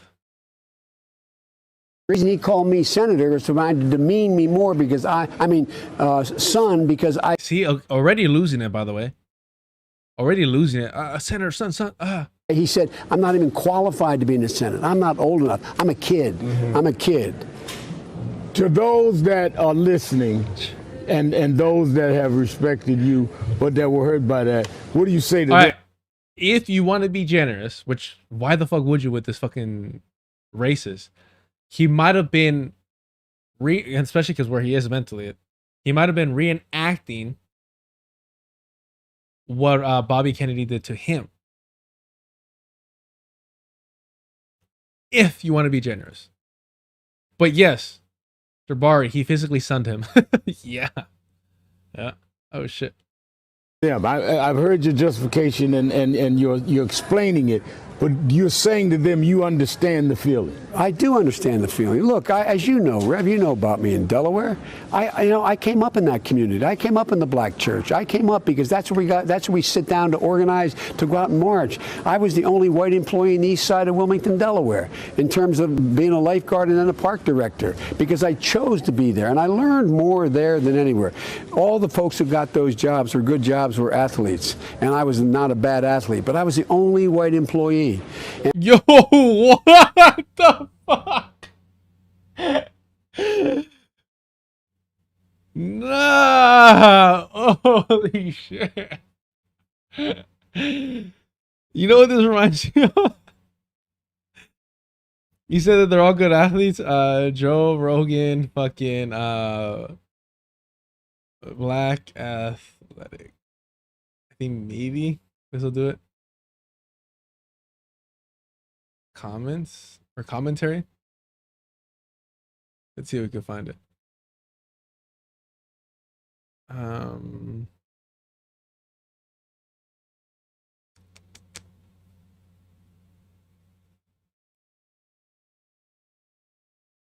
Sure. Let's see the way Joe Rogan describes. Yeah.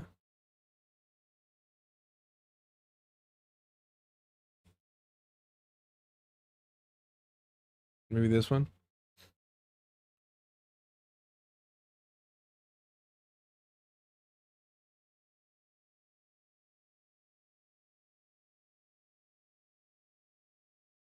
Compared to whites.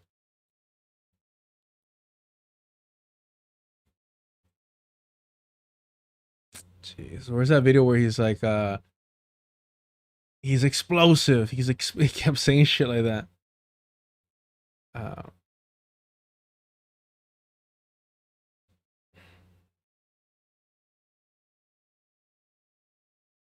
God damn it. There's a whole thing where Joe Rogan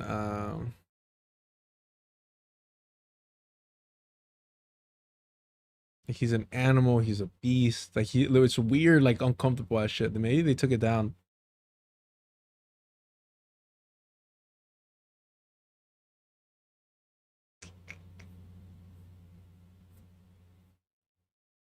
Yeah, I'm not gonna find it.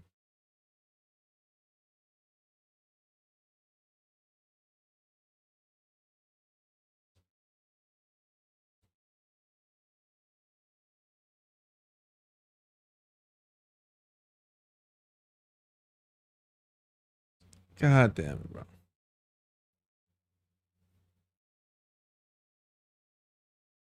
I like having the receipts just because there's no reason for me to fucking lie about this.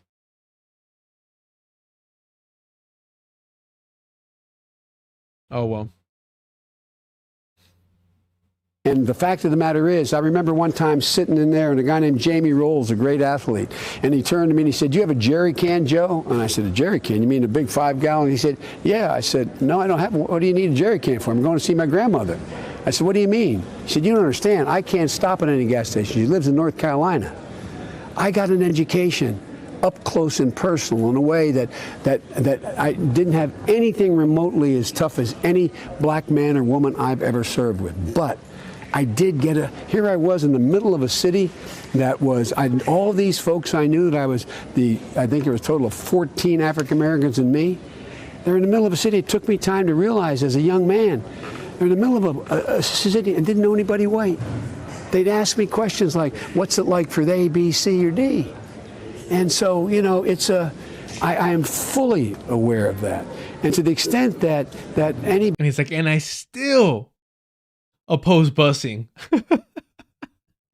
Anybody thought that I meant something different, that is not what I intended. It is, and it'd be wrong for anybody to intend that. Iran, I have to ask you about that before we let you go.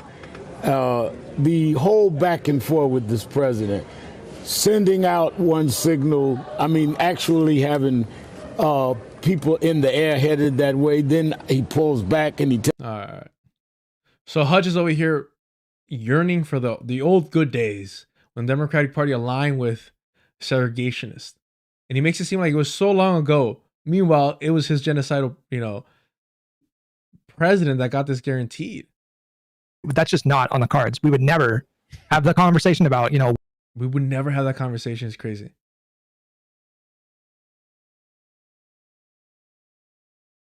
Like isn't that kind of interesting? Like it's completely changed in the last 100 years. Like that's just not on the cards. We would never have the conversation about, welcoming like hypothetical segregationists into the coalition. He's such a fucking idiot, bro. Bro, the racism makes him stupid. The racism makes these fools stupid. Like, without a question, they are all more knowledgeable about modern politics than I am. Because this is their career, this is their job. I don't know if I would embrace the opportunity to make this like a job, but I promise you, if we ever get to that level, I promise you, my analysis and my knowledge on politics will be higher than whatever shit-stained bar these motherfuckers are at. Because to not know that Joe Biden was working in coalition with segregationists when it was a major moment, probably the most quotable moment in that Democratic run for the presidency, for the nomination. It's just embarrassing. To him to be fantasizing, reminiscing on the days when the Democratic Party embraced coalitions with segregationists. Jeez. When we had Joe Biden, when Joe Biden was just the president. But were those coalitions? I hope we're not trying to imagine that now, are we? Are we? Well, listen, I mean, like Social Security, that's like something that came out of the FDR administration. That would not have been possible without the segregationists. Was that a bad coalition? Like, I don't know how to answer that question. Like, my modern brain says, yeah, we should never even think about stuff like that. But then, but my heart says otherwise. My modern brain knows what to say, but my heart. Other part of me is like, well, shit. What if that meant like single payer? Well, I think we're going to see things like AI decimate white-collar jobs. You could see 10% unemployment, and that changes everything and unites a bunch of different groups that couldn't imagine working together now. So who knows what the future brings. What I think that needs to happen, though, from the Democrats' perspective, is we need to stop promoting these geriatric candidates. Like, out of, did you guys see, out of Maine, Governor... Bro, this is why they have you around, motherfucker. B-School, this is why they have you around. This motherfucker Hutch just said, damn, I wish we could talk about aligning with segregationists, hypothetically speaking, of course. I wish we could just have that conversation as we're having the conversation. Te quedas callado, cabrón. You stay quiet, motherfucker. You stay quiet. Let's talk about old people.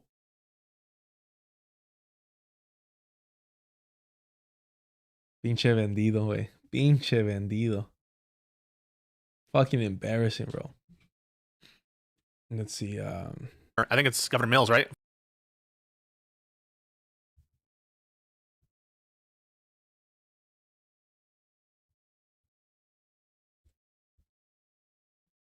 Let's see what they have here. And former Vice President Kamala Harris's book tour stop was briefly interrupted today by several protesters. You should be ashamed. Wait, no, this was 3 days ago? Oh, okay. Harris was at the Auditorium Theater discussing her new book, 107 Days, when a man began shouting from the audience about genocide. A man. Shouting from the audience about genocide in Gaza. Another woman started shouting moments later and was quickly escorted out as the crowd chanted, "Get her out." Her book tour has faced similar protests as multiple stops since launching last month. So one of the main concerns for liberals is being held accountable. We're going to go over Obama talking to Mark Maron. Mark Maron went out of his way to guarantee that his last WTF episode was with a war criminal, with Obama. As he's wagging his finger to Bill Burr and the other comedians about the Saudi Comedy Festival while he had a whole bit with Theo Von mocking his interview with Donald Trump and a hypothetical Hitler. Twice now. And to wrap up his podcast show, Mark Maron had a war criminal. And did not push back once. Normalizing war criminals when they're team blue. He's the epitome of a fucking liberal. Not just that, but he has avoided talking about the genocide of Palestinians by the Zionist proxy. The only time that Mark Maron really talked about it at length was a letter on his website saying that following October 7th, he just felt like he had to get a bagel or felt like he had to connect with his Jewishness. Pulled out some candles, some weirdo fucking libzio shit like that. He's culturally Zionist. Yeah, Bill went to Saudi. But what was I gonna pull up? Oh yeah, no, on Twitter's better. I like this video better.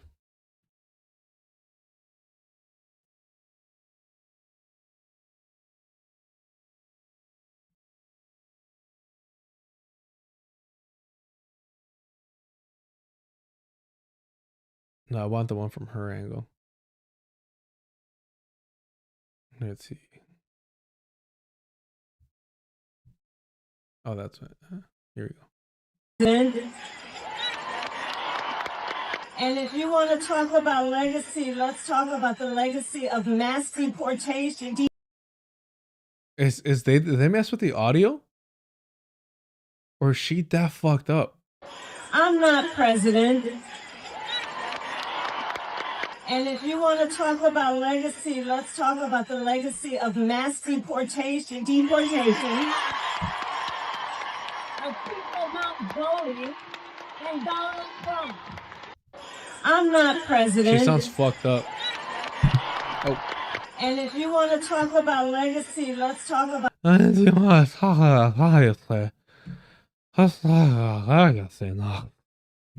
Oh boy. This shit is hitting hard. Ooh. Oh, Mama's gonna sleep good tonight. Oh. I need to sit down. Ma'am, you are sitting down. Oh. Yeah, I wonder when she sent that. Damn, that's fucking loud.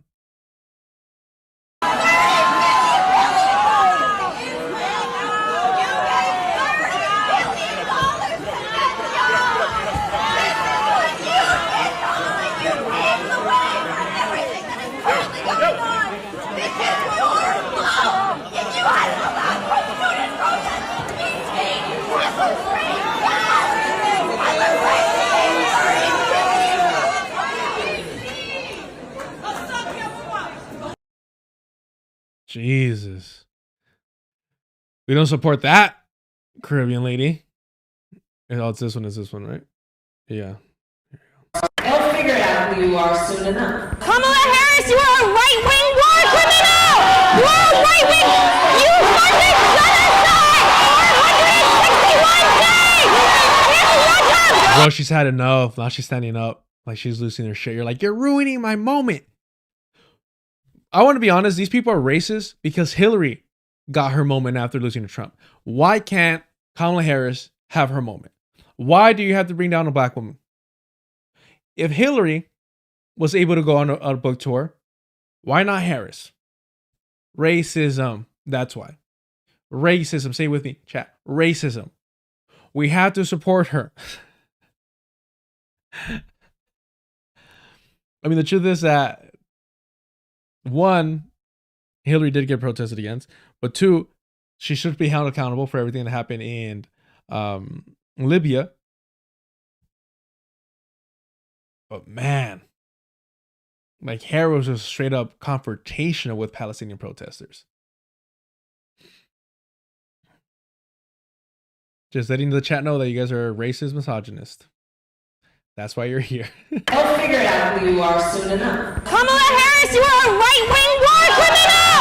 You are a right-wing! You funded genocide! 461 days! Here's one time! We shot 355 times!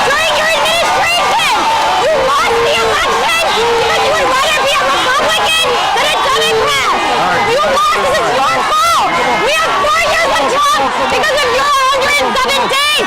You are a war criminal. You sold out the youth. You sold out the climate. Shame on you. This is all your fault. This is your fault. We have Trump because this is your fault. Get the fuck out of here. It's always a tough guy being like, get out of here, right? Is there really any difference between that? Let's see here.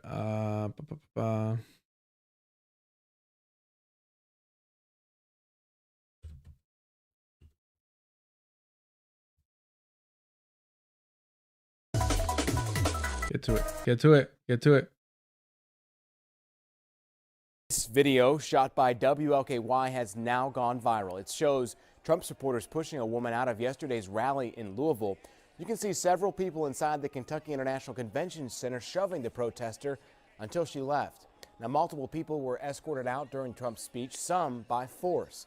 The woman in the video tells WLKY many people there yelled racial slurs at her.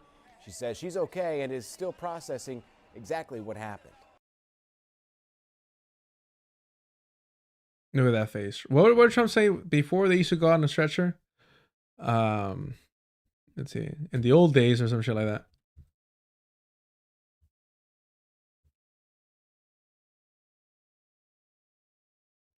Some shit like that.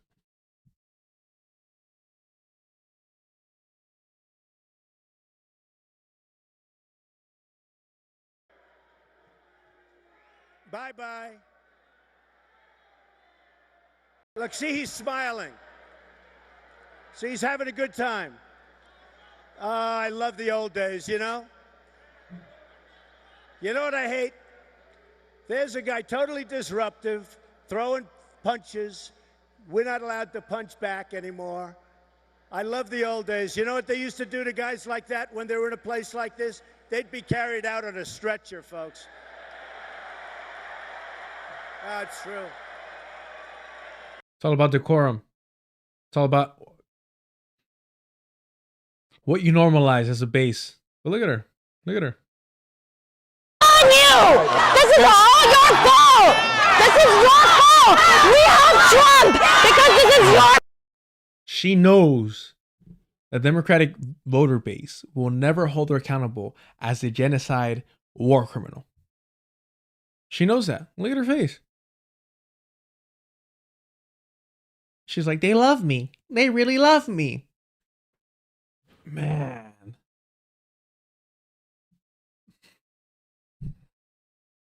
This is liberalism. This is liberalism.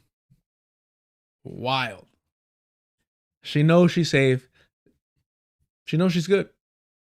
She goes, I might have lost, but I'll be able to cash in soon enough. And all these liberals, these genocide normalizers, like I'm really important over there on Live and Learn, you know, laughing and mocking anti-genocide pro-Palestinian protesters.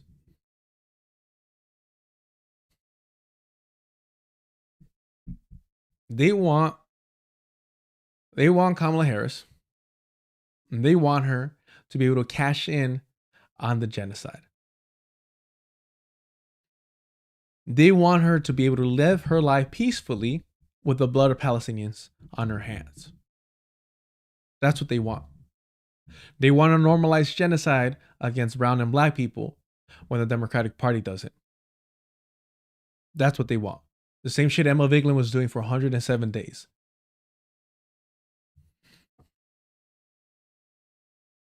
Get the fuck out of here. Fucking disgusting. I mean, the only difference is they had better security.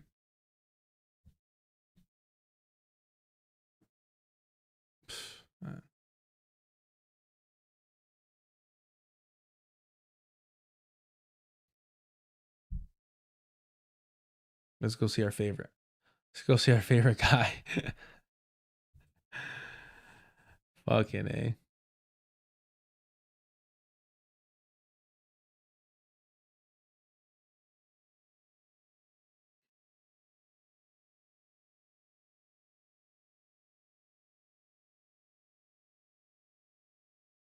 Let's see, where are we?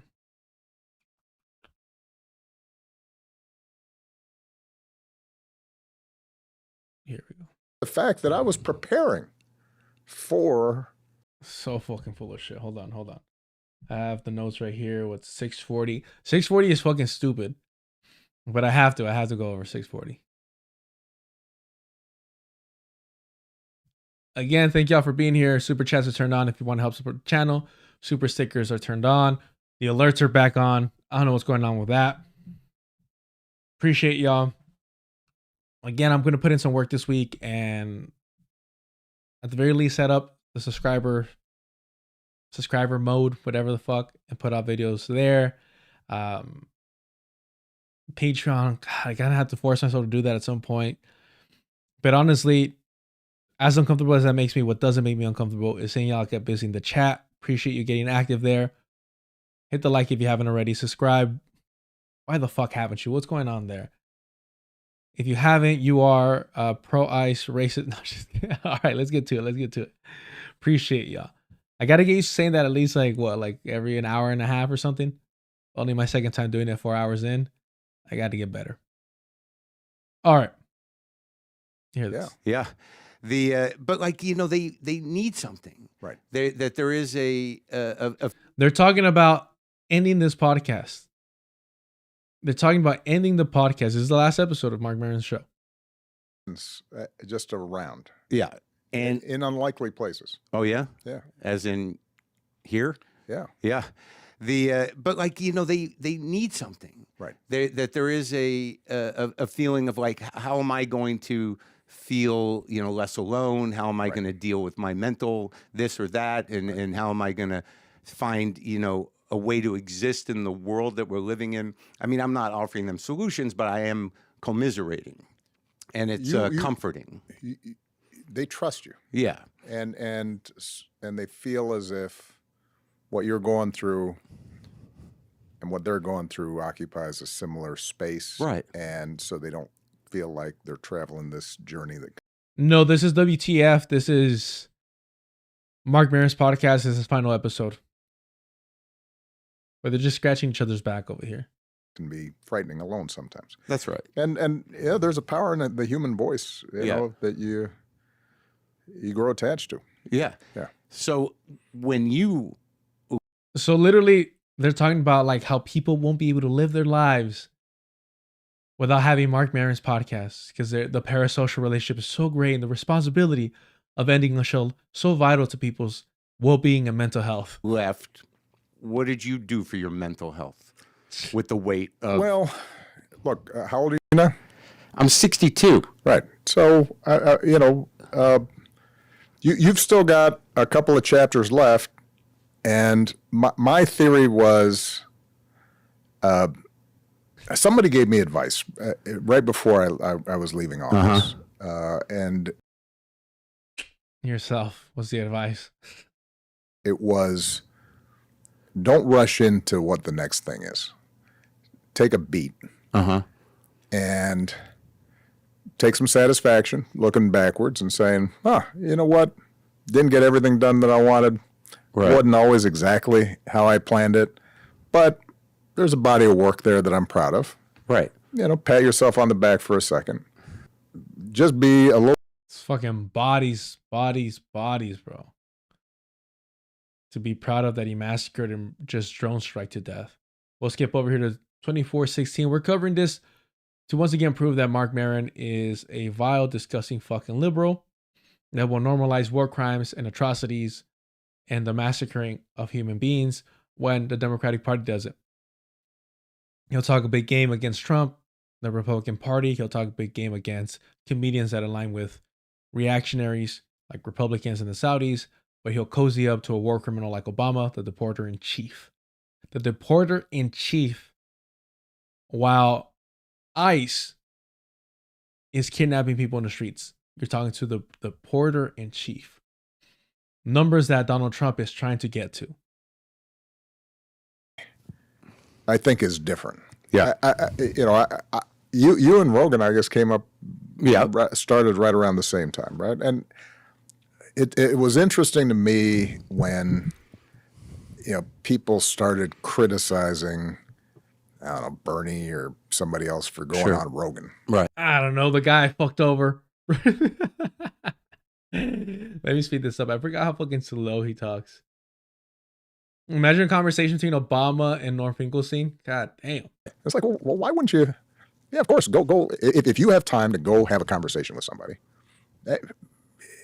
then that is consistent with democracy. And I also think this is a dig at Kamala Harris. I think this is a dig at Kamala Harris.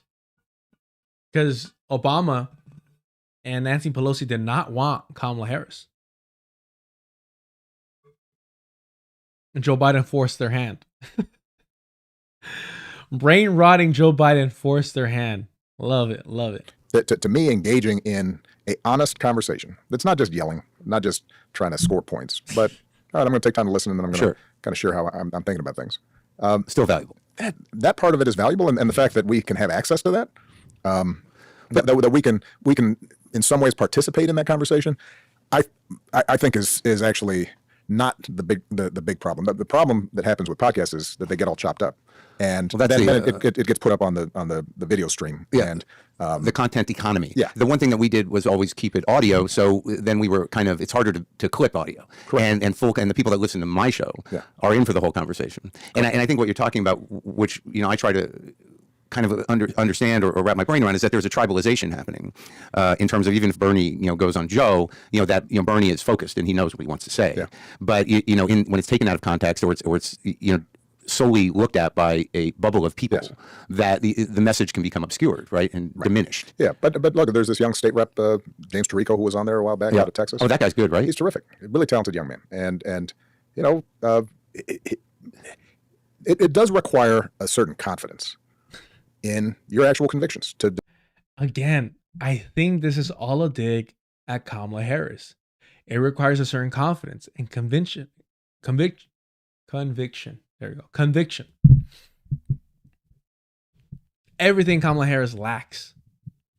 Love it. Debate and have a conversation with somebody who disagrees with you on a whole bunch of stuff. What makes him so good, though? Because there is something grounded about him that you had it too. You know what? So in our foundation, a lot of the work that I do is working with young civic leaders, political leaders, journalists, human rights lawyers, not just here in the United States, but around the world. And one of the first things I say to them is, know what you really believe. Right. Like, that's your starting point. Right. And if you know first of all, if you understand your convictions, you got a moral compass, you got a code, you've spent time wrestling with what it is that you care about and what you believe. Yeah. Then it's a lot easier now to be open and actually listen to other people. And he's like, if you really think about it, you're better able to fool people around you that are sincere, that you also believe in it. But if you have to pretend to oppose gay marriage, but in your heart of hearts secretly support it, according to all liberals, then yeah, do that. Oh, but if Palestinians, if they start demanding things like justice, then you switch, the script. Yeah, eat with Edward Said, share a table with him, go show up for Palestinian fundraisers, but when it comes to actually supporting them as president, nah. As opposed to constantly trying to beat off anybody who might contradict, right? Your current perspective. And I think a guy like him, his starting point is, let me say what I believe, and it doesn't mean that anybody in public life, and by the way, anybody who's married, anybody who's in a relationship, homie, are you still in one? Are you still in one? It doesn't mean that you can't practice the art of diplomacy, that you can't say it compromise in ways that are more likely to be received. Right.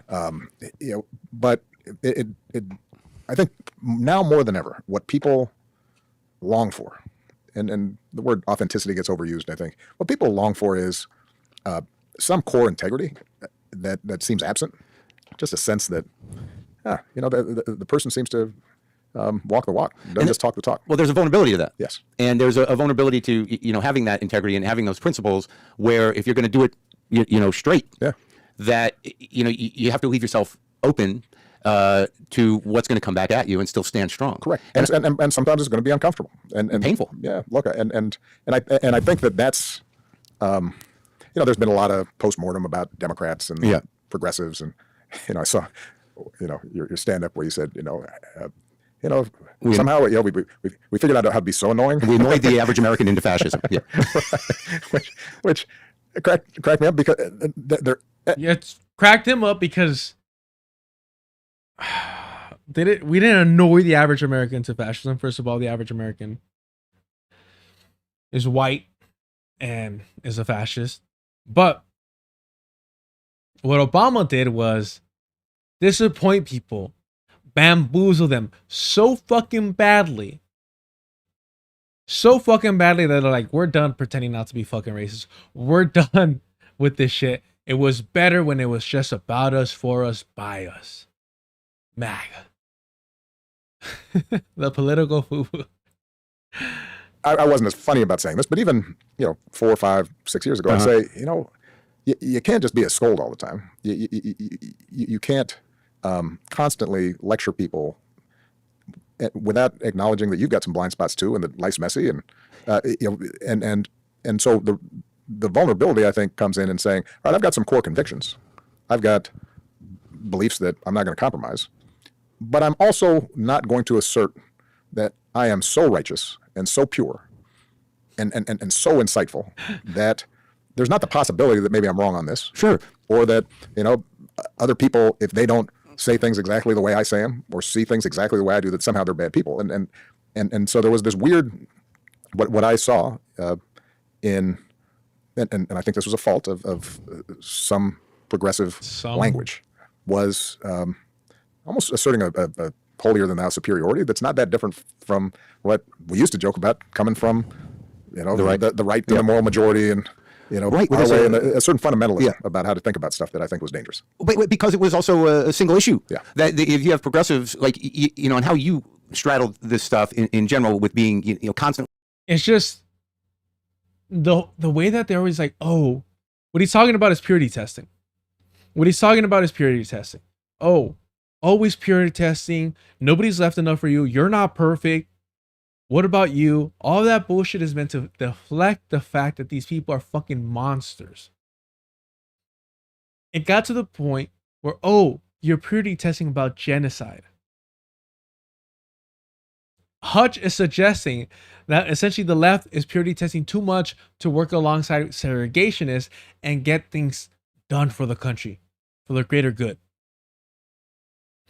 Trolled and attacked by the right, and then you have the left who are like, well, he droned a lot of people, and then it never goes away. I get my ass kicked. And then you have the left being like, well, he droned a lot of people. Shit. Mocking them. Well, he joined a lot of people. Jesus. Oh, did they lock me off into Deculturation Live? Let me see. Yo, it did. That's funny. Fucking Marin, bro. Disgusting fucking person, bro. Disgusting fucking person. You got these leftists coming at you for, I don't know, drone warfare. Like, and how you straddled this stuff in general with being, constantly trolled and attacked by the right. And then you trolled and attacked by the right. Okay. Yes. Have the left who are like, well, he droned a lot of people, and then it never goes away. I get my. Oh, and then fucking left about the drones. God damn. Right. but it seemed like the intention on your behalf, and I noticed this is something that happened to me recently. I was in Canada, for a couple of days, and I was talking to somebody up there, and I said the best thing that Trump has done is bring your country together. they do seem to be rallying around the maple leaf. But it was fundamentally like, despite whatever differences they have, and it is a parliamentary system out there, but as individuals that, however they were leaning culturally, right or left, that when the bullying started and the tariffs started and the threats started, they were able to go down to their core beliefs of what their country meant, and what it meant to them, and how they were going to come together and rebuild from the inside, so we don't have to deal with this. But it struck me as to, like, well, how are, and I know the answer to some level, how are we not capable of it? How is it that most people don't understand the civic responsibility or the civic structure of how this country is supposed to work outside of the people that are shamelessly against it? Yeah, look, I mean, I think the way I describe it, America has always had warring narratives. I mean, a lot of American history is a war of ideas. Right. And I gave a speech probably the speech that is closest to my heart that I gave throughout my presidency was the speech I gave on the 50th anniversary of Selma, the March on Selma. The whole where his heart should be, he means. Over the Edmund Pettus Bridge. And I talked about that clash being as important as Gettysburg or Appomattox. You got on one side John Lewis and a ragtag band of Pullman porters and maids and clergy and a couple rabbis and college kids, and they're marching from one side, and on the other side you've got folks with billy clubs on horseback and fire hoses and dogs and all that. And what John Lewis represented was the narrative that says we the people means just what it says, that we hold these truths to be self-evident, that all men are created equal. And on the other side was the fact of slavery and conquest and hierarchy and domination, and if you didn't have property, you didn't vote, and women weren't involved, and that was always part of America too. Right. And the question has always... It was part of it. Guys, it was part of America. It was part of it.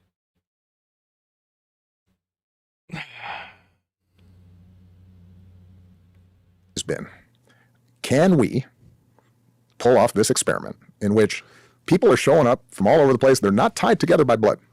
They don't necessarily worship God in the same way or worship God at all. They speak different languages. They have all these weird foods. They show up with these odd customs, and some of them were dragged here in chains. And you heard the chuckle? Did you hear the chuckle? Some of them were dragged here in chains. Some of them were dragged here in chains, and well, what the fuck, bro? 35, 44. This is what I was building up to. Sorry I dragged it out, but I hope you appreciate why. Look at this. Some of them were dragged here in chains, and is it just me?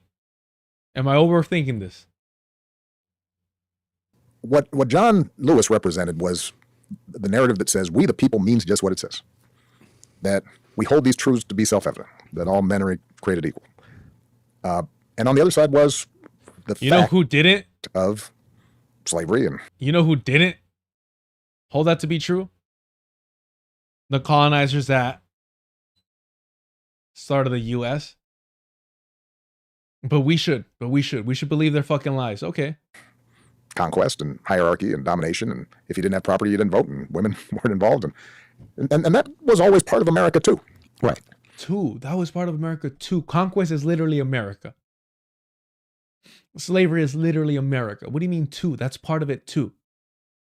And the question has always been, can we? It's like saying that the Zionist entity. It's like, yeah, the diaspora was a big part of it. We're all different, but we all learn, how to speak fucking. I need better tape or I need more tape. I need more tape. The answer is always more tape. It's like I tell people, everything that you say about the US and its founding, replace it with Israel. Replace it with the Zionist entity and see how that works. And see how that works for you. Maybe then you'll fucking get what I'm talking about. Pull off this experiment in which people are showing up from all over the place. They're not tied together by blood. They don't necessarily worship God in the same way or worship God at all. They speak different languages. They have all these weird foods. They show up with these odd customs. And some of them were dragged here in chains. And maybe I'm overthinking it. But when I first heard it, I'm like, wait, what the fuck was this? And some of them had their land taken from them and their culture destroyed. And some of them had their land and culture destroyed. And some of them had their land and culture destroyed. But the dream. You got to believe in the dream. You got to believe in the words that these bastards that carried out the land theft and the genocide, that profited off of taking that land. in taking human beings from Africa and bringing them here to enslave them and make their children and grandchildren slaves. We got to believe in the promise of what those fucking colonizers said. And out of all that, can we create a shared creed, right, that allows us to live peacefully together and get stuff done? And on the other side, there is literally what like Emma Vigeland, Sam Cedar, all these people want and want this for Palestinians. Just get along with your colonizers because it benefits them, right? Now Obama, despite being black, made it to the fucking tip top of that shit. So he's like, I'm backing this fucking horse all the way fucking through. always been the idea that no, we the people means something very particular. Yeah. At each stage, and look, this led to ultimately Civil War, but even after Civil War, you got Jim Crow and Reconstruction and the Klan, and there's always been this fight over what is the true story of America. And I believe deeply in this story that, yeah, if we can pull this off, if we can actually treat everybody with decency and respect and compromise and make democracy work, it shines a light for the entire world. Right. And the other path of tribe and a zero-sum game and everything's dog-eat-dog and a competition and you try to take advantage of the other person because they're going to try to take advantage of you, and if they don't look like you and they don't believe what you do and they have a different faith than you, that they're a threat to you, that is the path that leads to things like World War II and the Holocaust. And yeah, bro, that's why World War II was fought. Because of racism. Remind me, was the U.S. military integrated during World War II?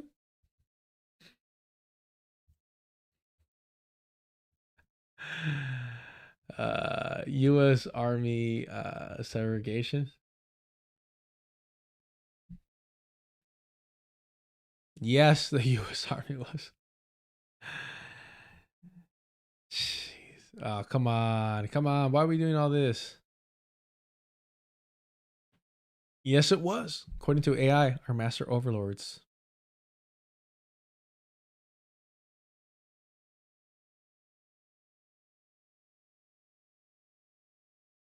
From 1942, matters were complicated by the appearance in Britain of American troops.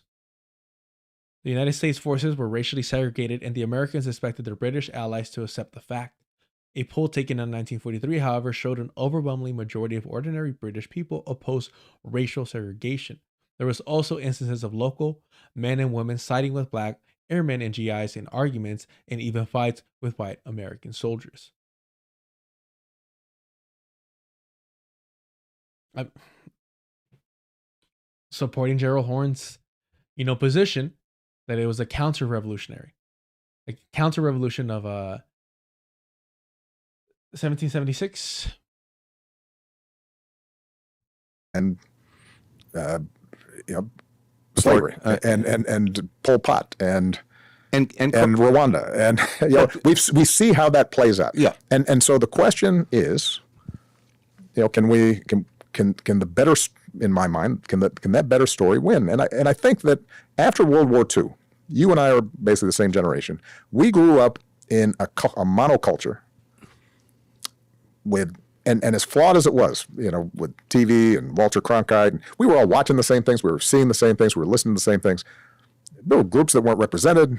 There was, bias in it. Women didn't have power, and were stereotyped in all kinds of awful ways. The LGBT community was just invisible and forced into the closet.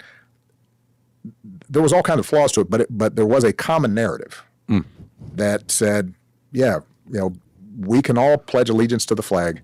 We can all, feel that we are full-fledged, true, blooded Americans. He was struggling. He was struggling so hard on that. Chidimmacha, the military desegregated after the Port Chicago explosions, where segregated black soldiers organized very quickly, and it was stopping the war effort. Integration was deemed necessary. Jeez, bro.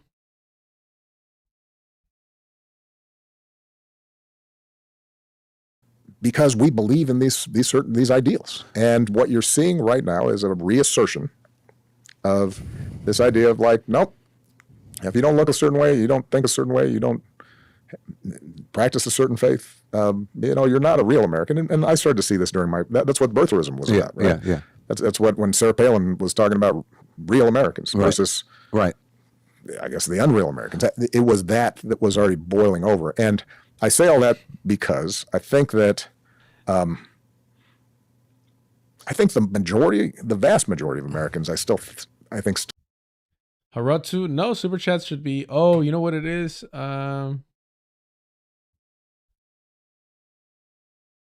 Super chats should be on. Let me see.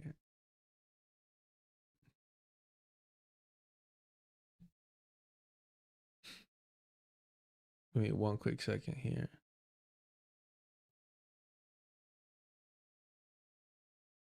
Should be on. Let me see.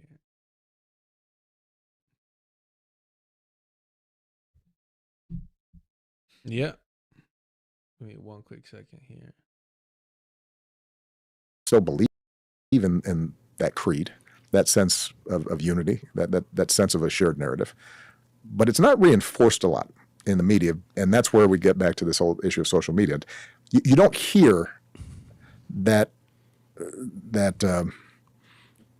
sense of what we have in common, except during the Super Bowl and a couple other, maybe during the Olympics. A sense of unity, a sense of like people helping each other. Like I believe that what you're talking about, politically in terms of what we spoke about earlier, that people are different and some may have different beliefs, but there was a compromise that could be met, and that tolerance in and of itself is conditional to democracy working. Yeah. Forbearance, I think, is the formal term that political science uses. You have to put up with folks. That's right. As long as they're not actively hurting you, right, you've got to put up with them, and you can battle them, and ultimately it gets sorted out in politics, and the winners get to battle them in the marketplace of ideas. Move their agenda forward, and the losers lick their wounds and come back later. Yeah. But there's always that sense of, but we're not going to call each other vermin. Right. And we're not going to try to crush you if you lose. That's right. But we're not going to target you. But the brains have been, broken, through exploiting grievance and anger. And, in talking about the left, that the fact that so many decided to not vote out of protest because they didn't feel that the situation in Israel, the ethnic cleansing of Gaza and whatnot, was not going and whatnot. Still doesn't call it a genocide. Interesting. To be dealt with by Kamala, or however that goes. So you get this protest vote of people not willing to make a compromise for what you used to talk about as the incremental progress. Yeah. Well, and look, that's the thing that I spent a lot of time talking to younger leaders about this. Yeah. And there's no simple solution to it, but I will say that part of what a liberal democracy requires is an acceptance of partial victory, right, and not perfection. When I was in the White House, he spews his bullshit a lot. He did it in the first interview. Don't let perfection be the enemy of the good, or whatever the fuck. Doesn't quite land when you're talking about a genocide, Obama. Doesn't quite land when you're talking about genocide.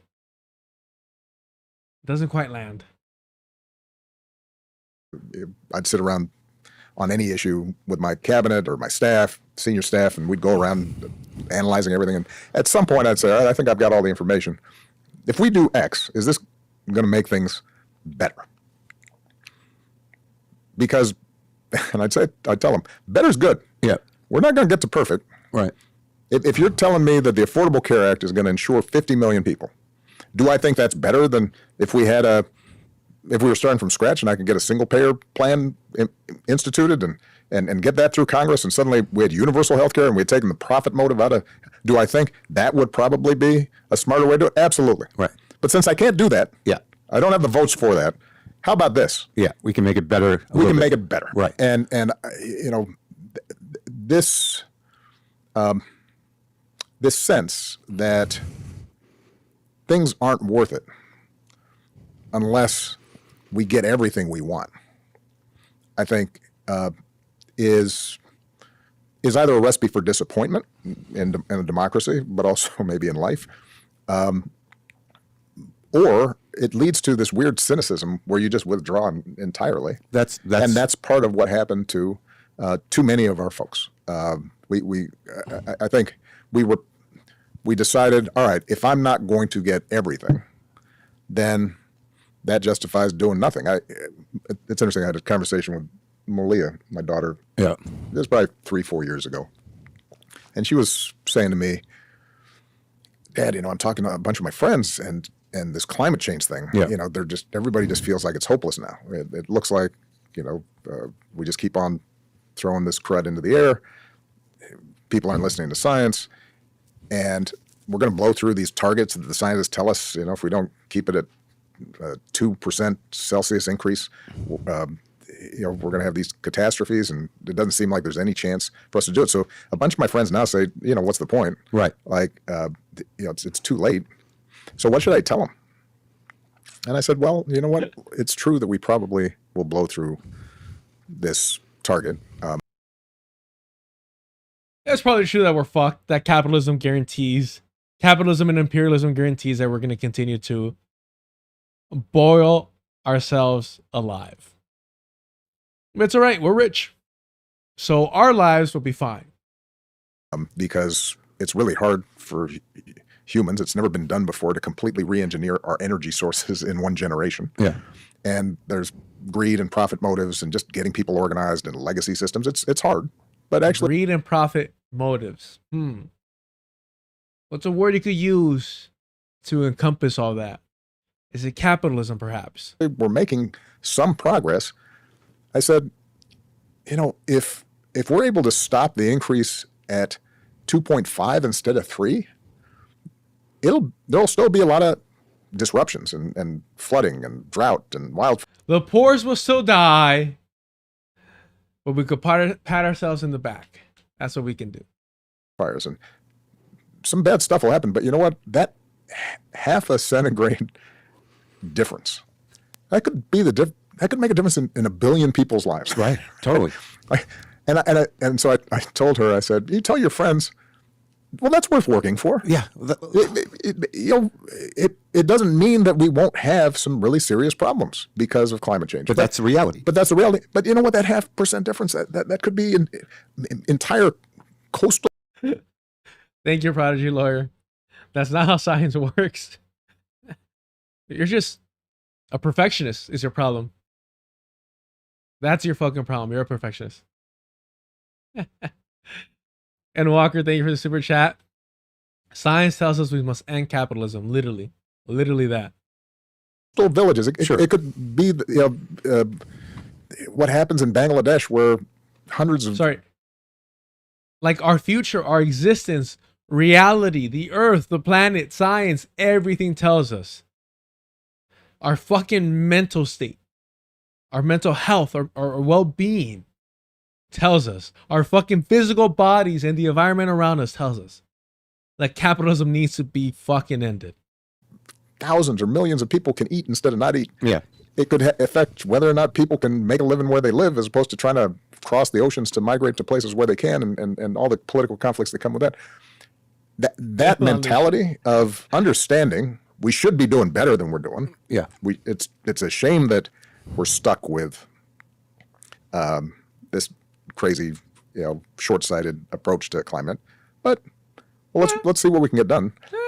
That, I think, is the mentality that all of us have to carry with us. Well, I think what you were talking about cynicism and disengagement is now there's a level of fear that is real. Right.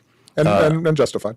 Totally. Yeah. So, what happens, in terms of what we're talking about, all the things that you lived through and we lived through, whether we were kids or not, the progress that was made, civil rights, gay rights, women's rights, things, policies that were meant to, make an attempt at sort of expanding the democratic ideas. Yeah. And gay rights. Okay. You always had this core group of the other side that have been trying to dismantle this from since the New Deal. Yeah. But now and look, the left and people like me, you throw the left on the words fascism in relation to authority just willy-nilly. Right. And you talk about authoritarian You talk about the Patriot Act, but okay. Terrorism, as if it's something that happens everywhere else. And I think right now you have a lot of people who are. You talk about using the, what was it, foreign spy? No, not spy. There's no word for spy. What is it? The one that he used against the most whistleblowers, the Espionage Act. The Espionage Act. Still locked into this like it could never happen here. But at some point, don't we have to wake up and say it's happening? I think there is no doubt that a lot of the norms, civic habits, expectations, institutional guardrails that we had, that we took for granted for our democracy, have been weakened deliberately. I don't think they're destroyed, but I think they have been damaged. Who helped? Who put shit on the books? Who expanded the power of the presidency? Who legitimized that power? And they've been systematic about it. But again, Glenn Ford warned Sam Cedar to. Okay. When I used to travel around the world, this is back when democracy promotion was still bipartisan, right? Yeah. George Bush was for it. Bill Clinton was for it. Yeah. I was for it. Marco Rubio apparently was for it, right? So it wasn't controversial for me to go to other countries and say, you know what, it's a good idea for militaries to be under civilian control. Because Naga doing in the Twitch chat. Where is it? This one right here. But where's the actual video? I love this video. Hot dog guy. Yes, hot dog guy.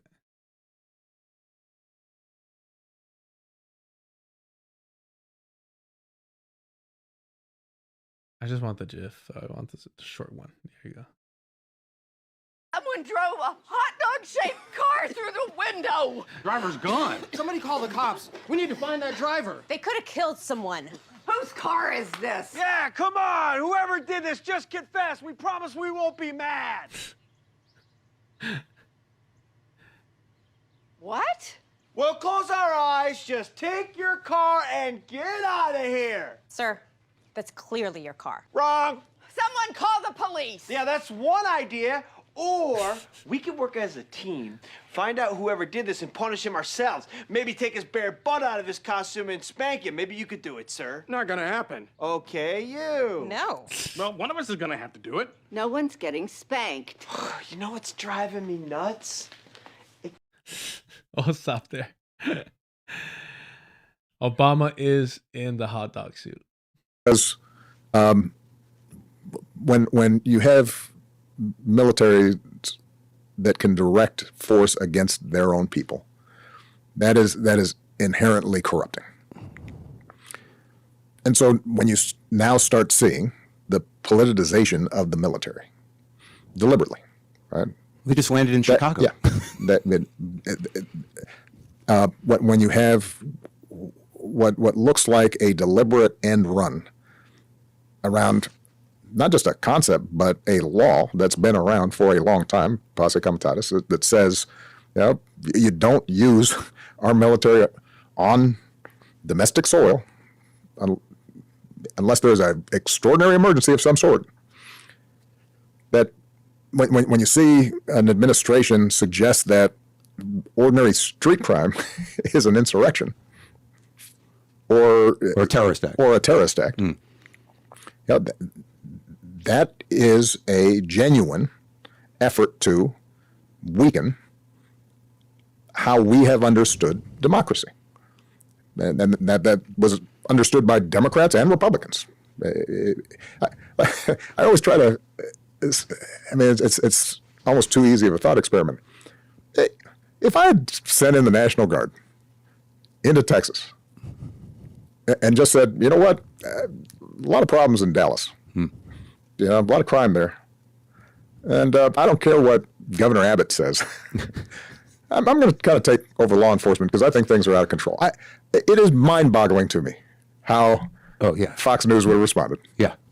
I mean, there were times where I remember there was Who gives a shit? Who gives a shit how Fox News would have responded? Who gives a shit? Always about fucking optics with fucking liberals. there was a moment, I don't remember what year this was, where the military just had regular exercises in Texas, out of one of the bases, Fort Hood, and Ted Cruz and a number of other folks were out there lending credence to the fact that I was preparing for, the whole black helicopter, one world government. I was about to take over Texas. And this is like a sitting U.S. senator. Yeah. It's like kind of retweeting about what's going on with these exercises. Secret ops. I didn't even have any, I didn't monitor military exercises because you know what? That was the Pentagon's job. That was the Secretary of Defense and the Joint Chiefs of Staff and the COCOMs. That was their job to prepare and focus on military readiness, and then they'd report to me. The point is that we have blown through, just in the last 6 months, a whole range of not simply assumptions, but rules and laws and practices that were put in place to ensure that nobody's above the law, and that we don't use the federal government to. Bro, you refuse to hold Dick Cheney and George W. Bush accountable for their fucking war crimes, for lying us into a fucking war.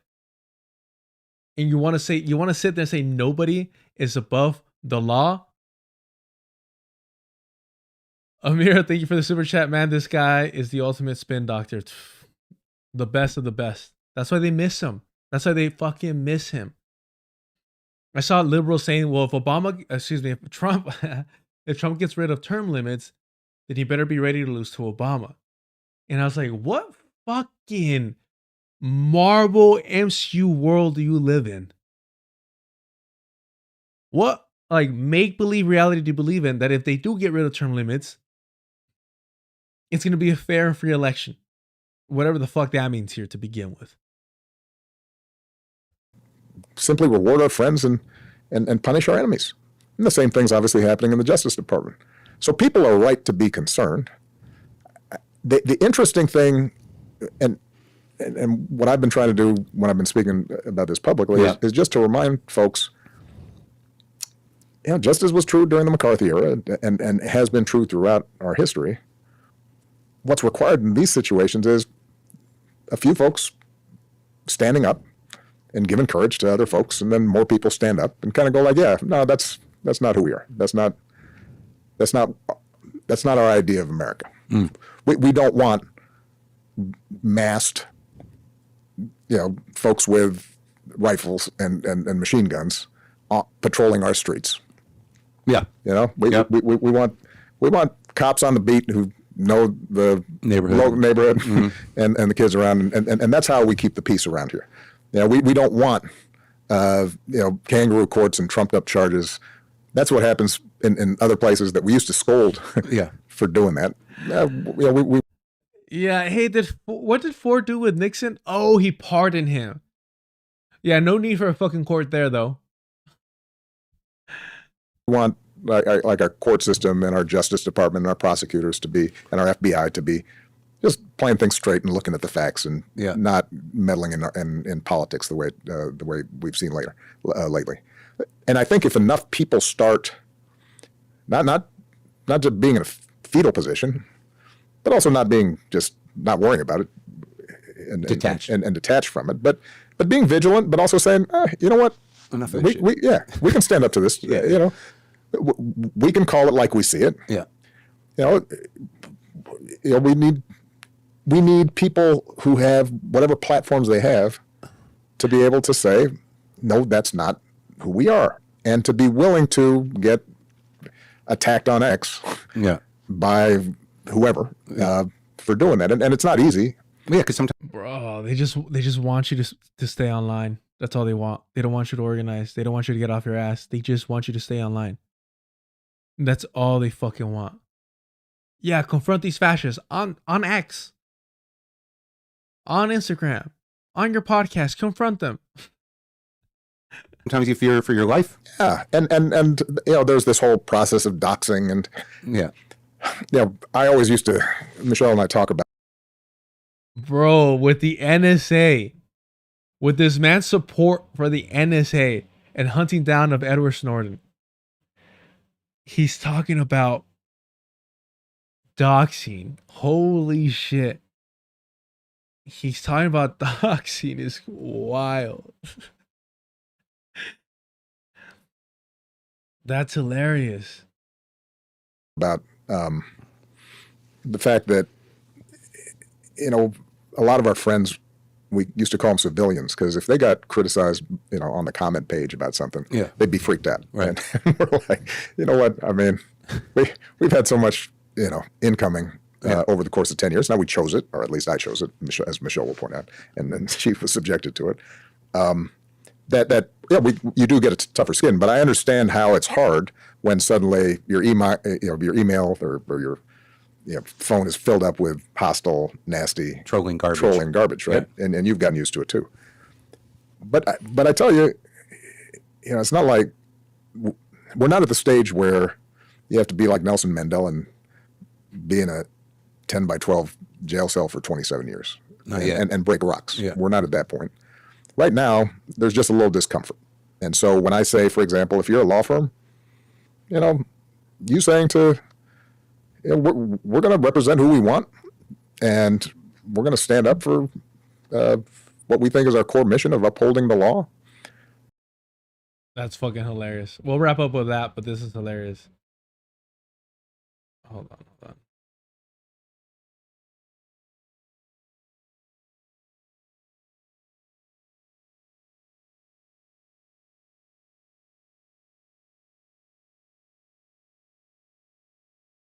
Routers. Doug Ebmoss law firm, Wilkie Farr and Gallagher reached deal with Trump. The law firm of former Vice President Kamala Harris' husband struck a deal with Donald Trump to avert an executive order targeting its business, becoming the latest firm to cut a deal with the U.S. president as he seeks to punish perceived enemies in the legal profession. God damn, bro. You gotta love this shit. You gotta love it. Any good images from this? There we go. That's a solid image.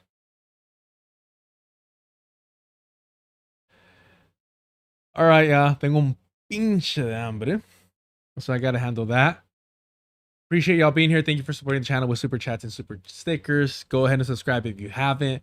Hit the like on your way out. Ring the notification bell if you want to know when I go live. We'll be here tomorrow once again doing the whole thing. A little bit more energy. I'll eat. I'll take appropriate sleep. Don't worry. We'll be good. We'll be solid. Go ahead and subscribe to Deculturation Live if you haven't already. That's where this will all remain up. Remember what Glenn Ford said. Organize with eyes wide open. Yes, tú.